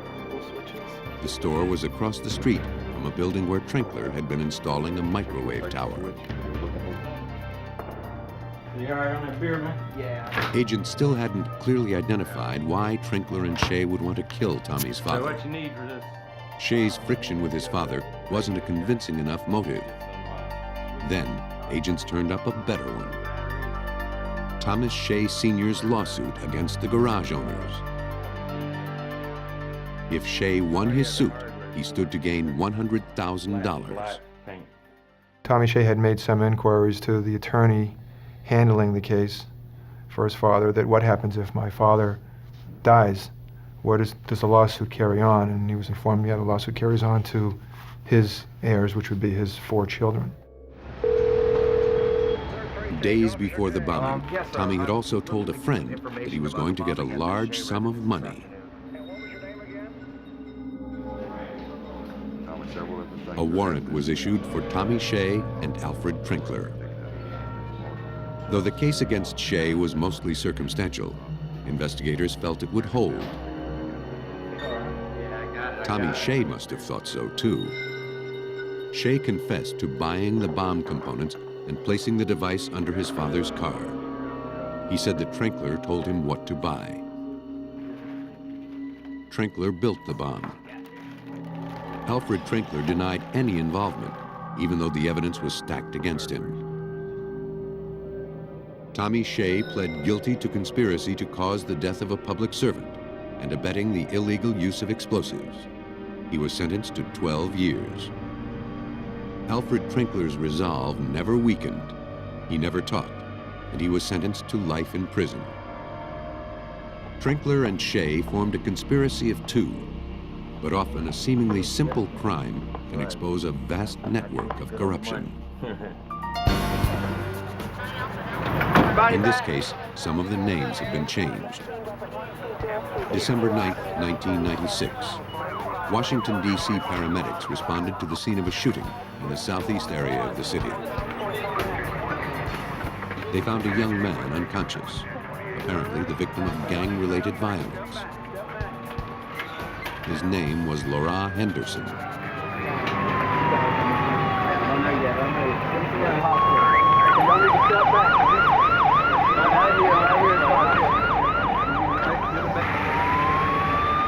On the way to the hospital, Henderson's condition suddenly worsened. The ambulance pulled over. Paramedics worked to stabilize him enough to get to the hospital. An EMT supervisor pulled up and offered to help. The paramedics accepted gratefully. As she worked, a man approached her and demanded to see his cousin. She asked him to step away from the ambulance. He pulled a gun and opened fire. One paramedic struggled with the gunman and wrestled the weapon from him. The other paramedic took a shot to the foot. Henderson was killed instantly. Police processed the scene. The paramedics couldn't identify the assassin. The attack had happened too fast. But he had been injured in the scuffle, and his blood was found on the paramedic's shirt. The garment was kept as potential evidence.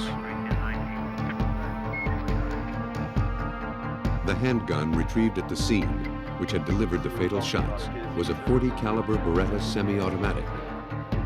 But Henderson was initially wounded by 9mm slugs. Police knew that 2 guns were used in this crime, but they didn't know if 1 or 2 shooters were involved.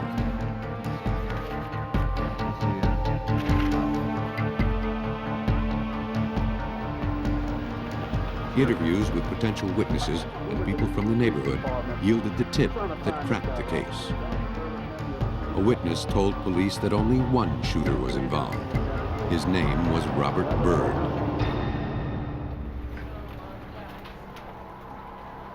A few days into the investigation, an informant, feeling it was now safe to come forward, told police that on the night of the shooting, she heard Robert Byrd ask a friend to hide a gun in his stepmother's home. How long have you known Mr. Byrd? Tell me what happened. What? Police followed up the tip with a search warrant. They talked with Byrd's friend, who denied being involved. Search over here. Then they uncovered a 9mm Ruger semi-automatic handgun. You sure there are no firearms in this house? Found what we're looking for. The weapon was sent to the police lab.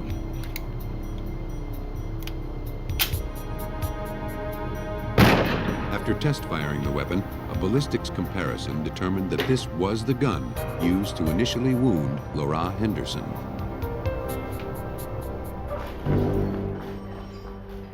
Robert Byrd was arrested. A warrant was issued for a sample of his blood. DNA testing compared it with the blood found on the shirt. It matched. The odds that the shooter was someone other than Byrd were 1 in 1.5 billion. Byrd was sentenced to 58 years to life for 1 count of first-degree murder and 5 counts of assault. That's where the case might have ended, except that one of the guns used to convict Byrd, the 9mm Ruger, was part of a much bigger story. Washington, D.C. has one of the country's highest rates of handgun violence. Despite strict laws prohibiting handguns, they find their way onto the streets, and most often into the hands of gang members. Over the past 5 years, nearly 2,000 people were murdered in the District of Columbia alone. It's the job of the Bureau of Alcohol, Tobacco, and Firearms to stop the flow of these illegal weapons by cutting them off at their source. But once the weapons are already on the street, they could turn up anywhere. The ATF dedicates its vast resources to tracing handguns used to commit crimes, but they have to find them before they can trace them. Records maintained by licensed gun dealers are the key to tracing guns used in crimes. According to the ATF's Washington Field Division Special Agent in Charge, Patrick Hines, the records can pinpoint exactly how a gun falls into the wrong hands. Every gun has a lineage, a pedigree, where it was manufactured, what wholesaler it went to, what retailer, who was the first purchaser of that firearm, and how it weaved its way through the manufacturer to the last person that had it involved in a crime. Guns are traced by their serial numbers, but many guns retrieved from crimes have had their numbers filed off. Before they can begin a routine trace, ATF forensic scientists have to restore the gun's serial number. That's the job of firearms and tool mark examiner Elizabeth Gillis at the ATF National Lab in Rockville, Maryland. At the lab, they often must raise numbers from 60 or 70 guns at a time. Even if the number appears completely gone, Gillis can usually retrieve it. The stamping process actually changes the molecular structure of the metal, giving it a sort of memory. It just takes a little prodding to restore it. After smoothing and cleaning the surface where the number was filed off, it's treated with a chemical reagent. Because stamping the serial number weakens the metal on the surface of the gun, the reagent attacks the weakened metal around the serial number at a different rate than the metal on the rest of the gun. This reaction, when viewed under a bright light, creates a contrast, making the serial number visible. Once the serial number has been stamped into a gun, it is nearly impossible to obliterate it.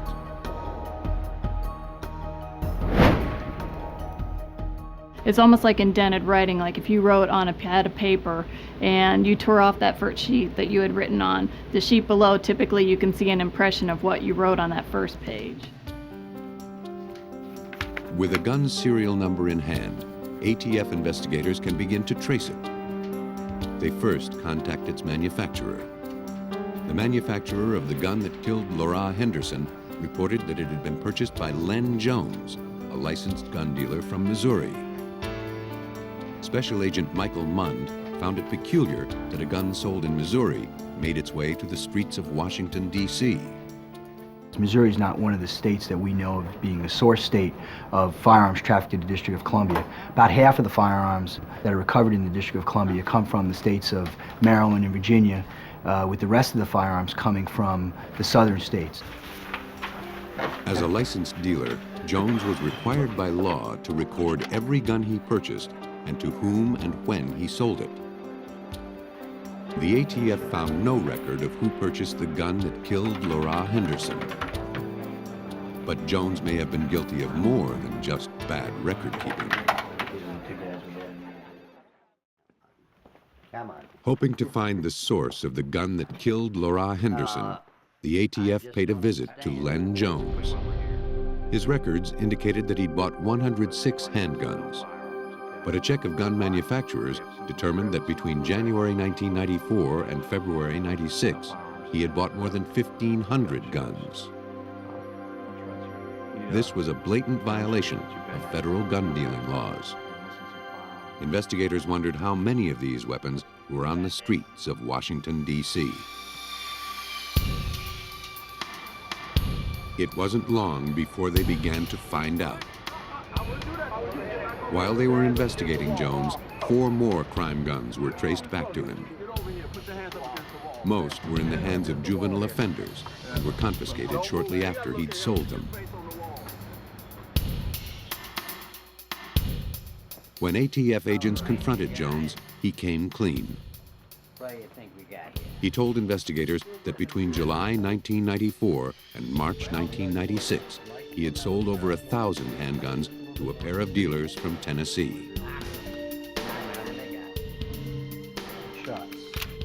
ATF agents located the dealers, who said they sold the firearms they had bought from Jones at gun shows outside of their home state of Tennessee. The two had run roughshod over firearms laws. Not only is it illegal to sell handguns across state lines, the two didn't even have a license to sell weapons in the first place. They faced up to 10 years in prison. No, you're not. Obviously you're not. But the two were just one link in the chain of criminals that was delivering guns into the hands of juveniles and other offenders in Washington, D.C. The ATF was willing to work a deal if the dealers would share the names of some of their customers. They told investigators that one of their best customers was a man named Calvin, also from Tennessee. Over the years, they had sold Calvin more than 200 guns. They said that Calvin had bought semi-automatic pistols, mostly 9mm and 38 Rugers and Lorsons.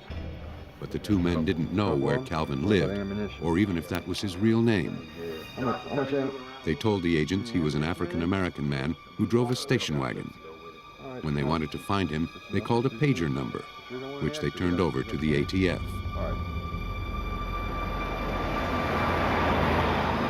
Agents learned that the pager number belonged to a man named Calvin Brown. They got his address in Nashville, Tennessee. In November 1996, agents began their stakeout.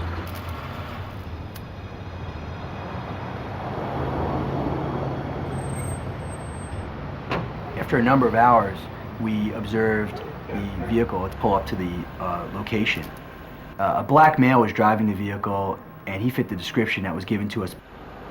Investigators ran the station wagon's license plate and found out that Calvin Brown's real name was Salon Carroll. He worked as a counselor at a youth center in Nashville. We felt we were moving along in the investigation and that we needed to bring it to an end so that Carroll could not traffic any more firearms to the District of Columbia.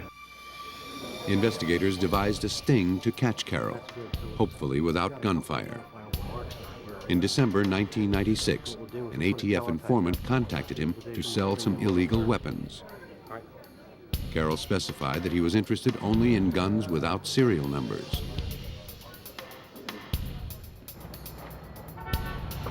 On January 15, 1997, they met in a motel parking lot.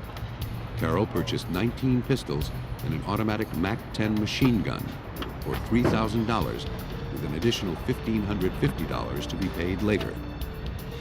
When Carroll got out of the car to retrieve the guns, ATF agents moved in.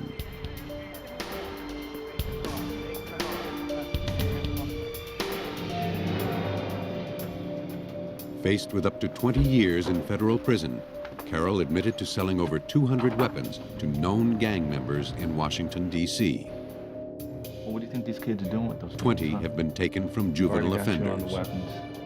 Crimes committed with these guns include burglary, armed assault, and murder. One of those weapons was sold by Salon Carroll to a gang member in Washington, D.C. The gang member, in turn, sold it to Robert Byrd.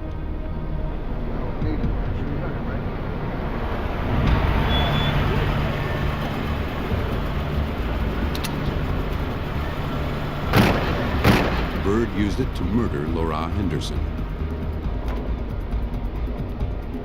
To date, 109 weapons traced to Carroll have been recovered as the result of joint ATF Washington, D.C. police investigations. Most of the guns illegally purchased by Carroll are still in criminal hands. The ATF continues to monitor the case. This is only scratching the surface of crime that can develop from this legacy of death and of illegal firearms trafficking. We don't know where these other firearms are going to show up. We only hope that other people do not get hurt or murdered by them. For some, that hope is already in vain. Len Jones was sentenced to 16 months for illegal sale of firearms. The dealers in Tennessee avoided jail time by cooperating with the ATF. And Salon Carroll was sentenced to 5 years in prison and 3 years of supervised release. At his sentencing, the judge referred to him as the dealer of death. By trafficking illegal weapons hundreds of miles from his home, Salon Carroll distanced himself from his crimes. Other criminals like to work from the inside.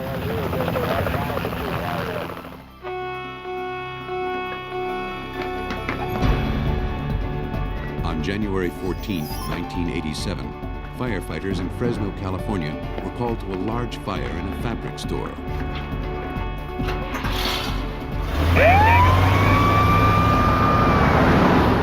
It was the beginning of a rash of suspicious blazes. Over the next 4 days, 7 fires were set or attempted in and around Fresno, Tulare, and Bakersfield.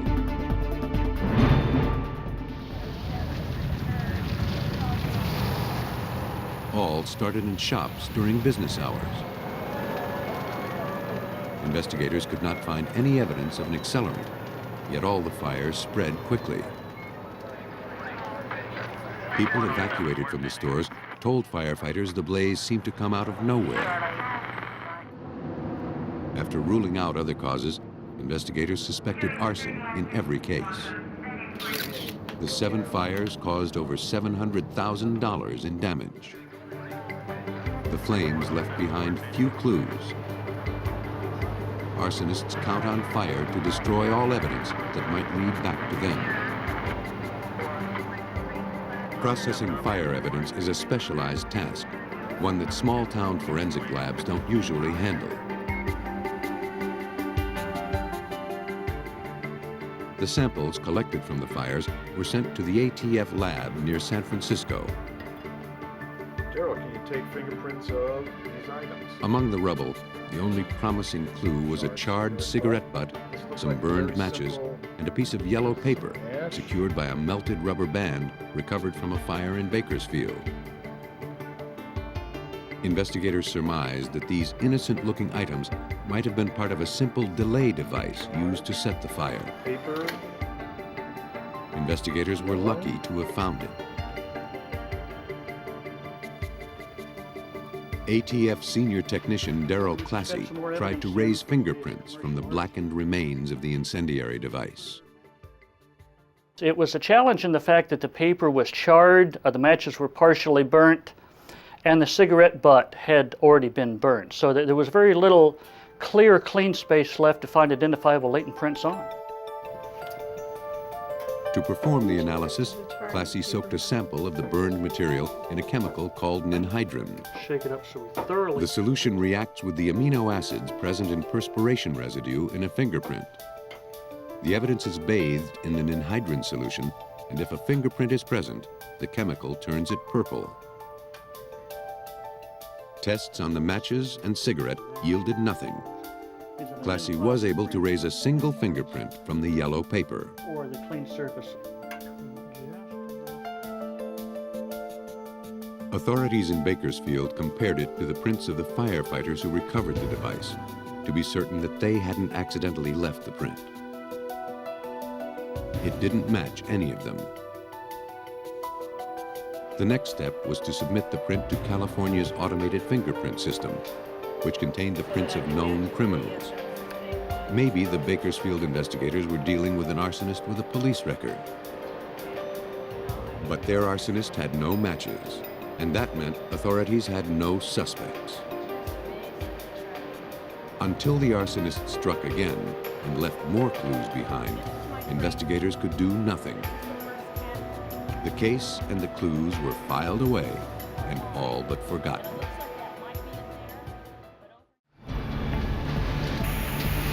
On March 27, 1991, 4 years after the first fires in Southern California, firefighters in Los Angeles County were called to 3 burning stores in less than 3 hours. Though the blazes were within 2 miles of each other, they occurred in separate fire districts. One of the fires caused $1 million worth of damage.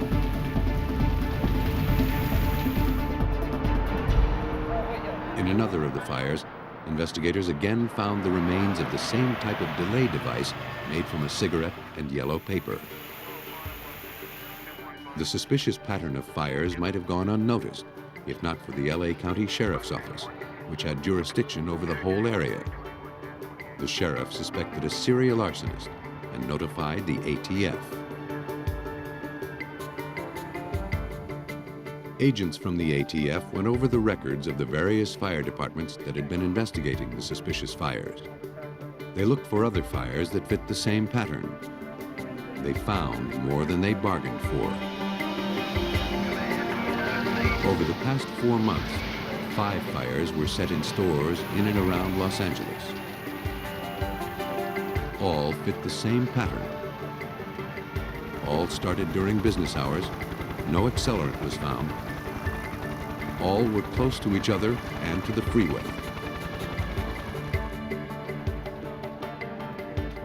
On March 31st, 1991, 4 days after the Los Angeles fires, the ATF convened a task force to find other fires in Southern California that fit the pattern. ATF Special Agent Michael Matassa helped to coordinate the effort across jurisdictions as the search for the arsonist began. Well, at that point, we start interviewing witnesses, employees at these stores, customers at the stores, trying to find out if anything suspicious is known. We start conferring with other investigators to see if they've had similar fires in their jurisdiction. Investigators in the lab continued to pore over the evidence collected from the fires. Much of the important pieces had been consumed by the blazes. What was left did not yield many useful clues.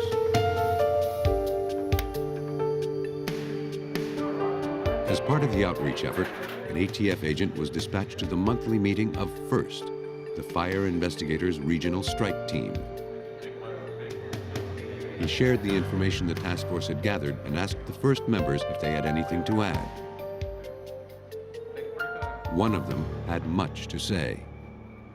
An investigator from the Bakersfield, Fresno area happened to be in town and was attending the conference. He pulled our investigator aside and turned us on to the possibility of similar fires occurring in the San Joaquin Valley in 1987. He had been in charge of the 1987 investigation when the ATF forensic lab raised the fingerprint from the yellow paper recovered from one of the Bakersfield fires. The investigator looked back at his records. As he compared the fires, he realized that all the suspicious ones had been set around the time of the California Arson Investigators conferences. More than that, he realized that the fires had followed routes from the conferences heading south toward Los Angeles. The implications were chilling. The ATF now had to consider the possibility that the man they were looking for was a fire investigator turned serial arsonist. As the task force delved deeper into the fires in Southern California, they discovered a series of 5 fires set in Atascadero, San Luis Obispo, and Salinas.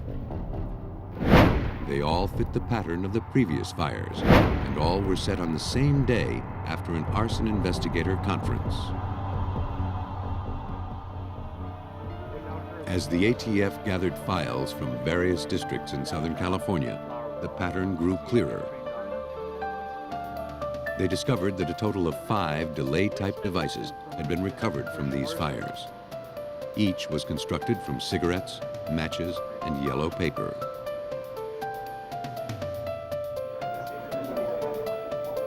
Now that they established a physical link among the fires, ATF agents retrieved the 87 fingerprint from their Fresno office. They submitted it to the Los Angeles Sheriff's Department automated fingerprint system, which accesses state employees as well as criminals.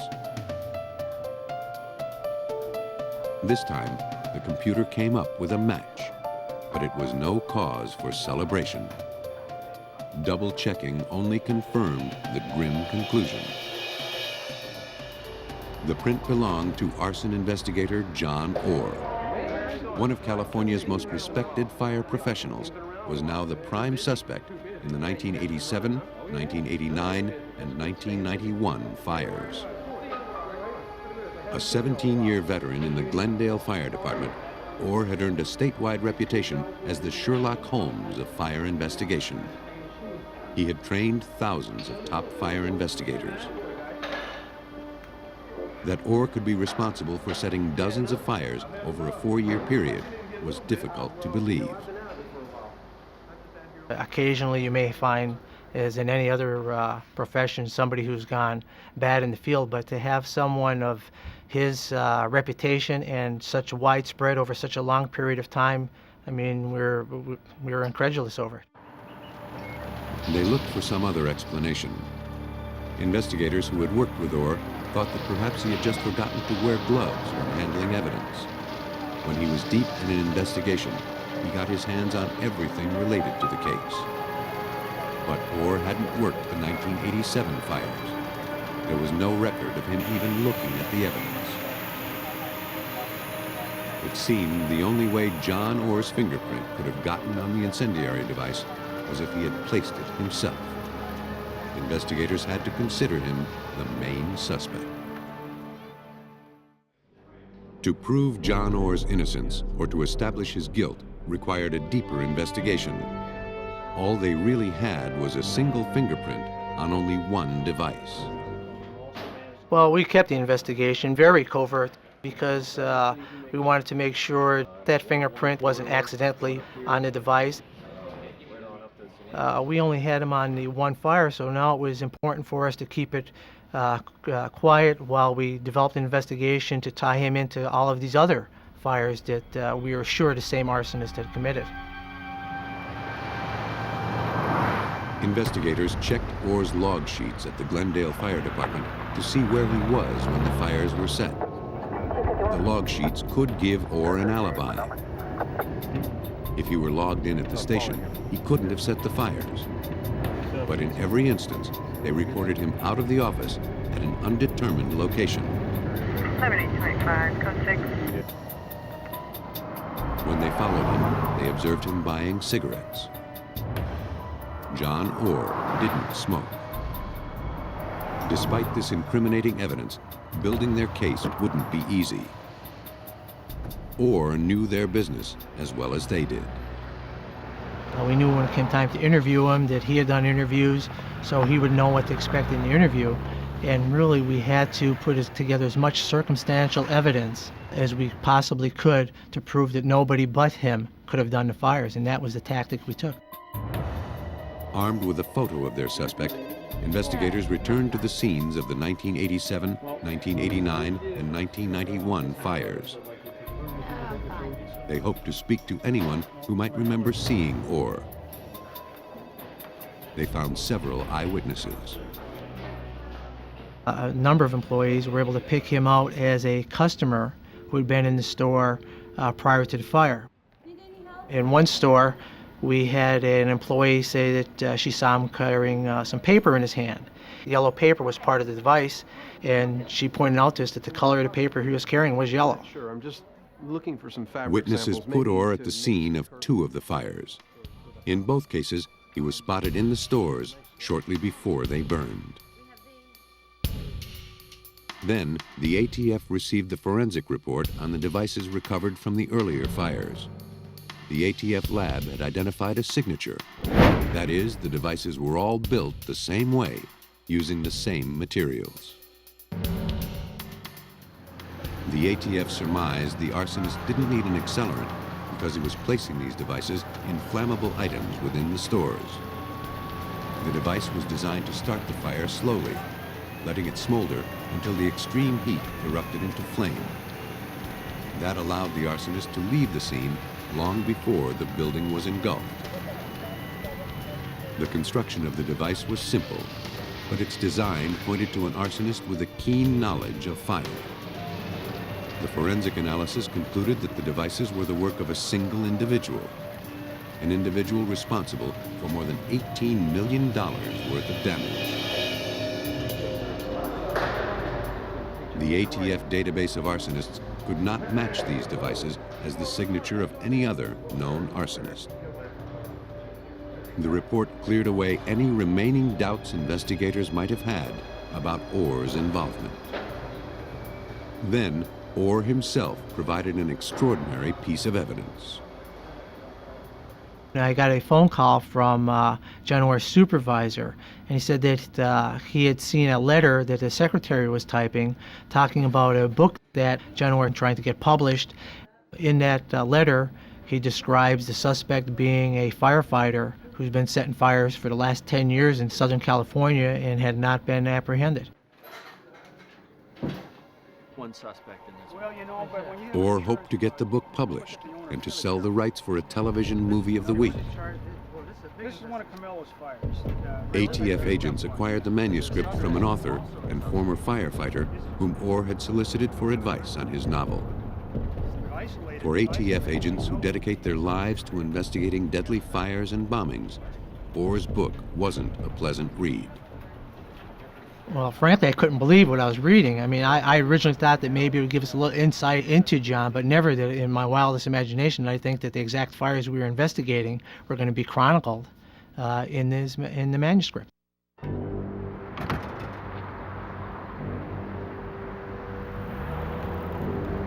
ATF agents arrested John Orr on December 4th, 1991.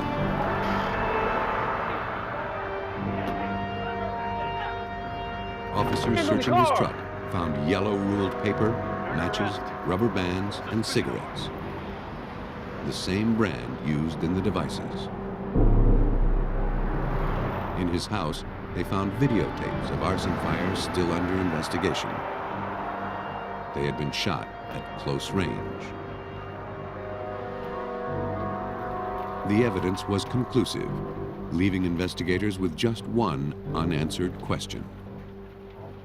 When we interviewed him, we were concerned with why he did it. I mean, we were convinced that he had done it, and we had good evidence that he did it.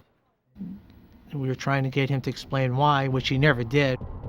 In 1992, John Orr was convicted of setting 3 fires and sentenced to 30 years in prison. In September 1998, Orr was convicted of murder when investigators linked him to a 1984 fire that claimed the lives of 2 store employees, an elderly woman, and her 2-year-old grandson. The jury deadlocked 8-4 in favor of the death penalty. Orr received life plus 20 years. No crime is committed in a vacuum.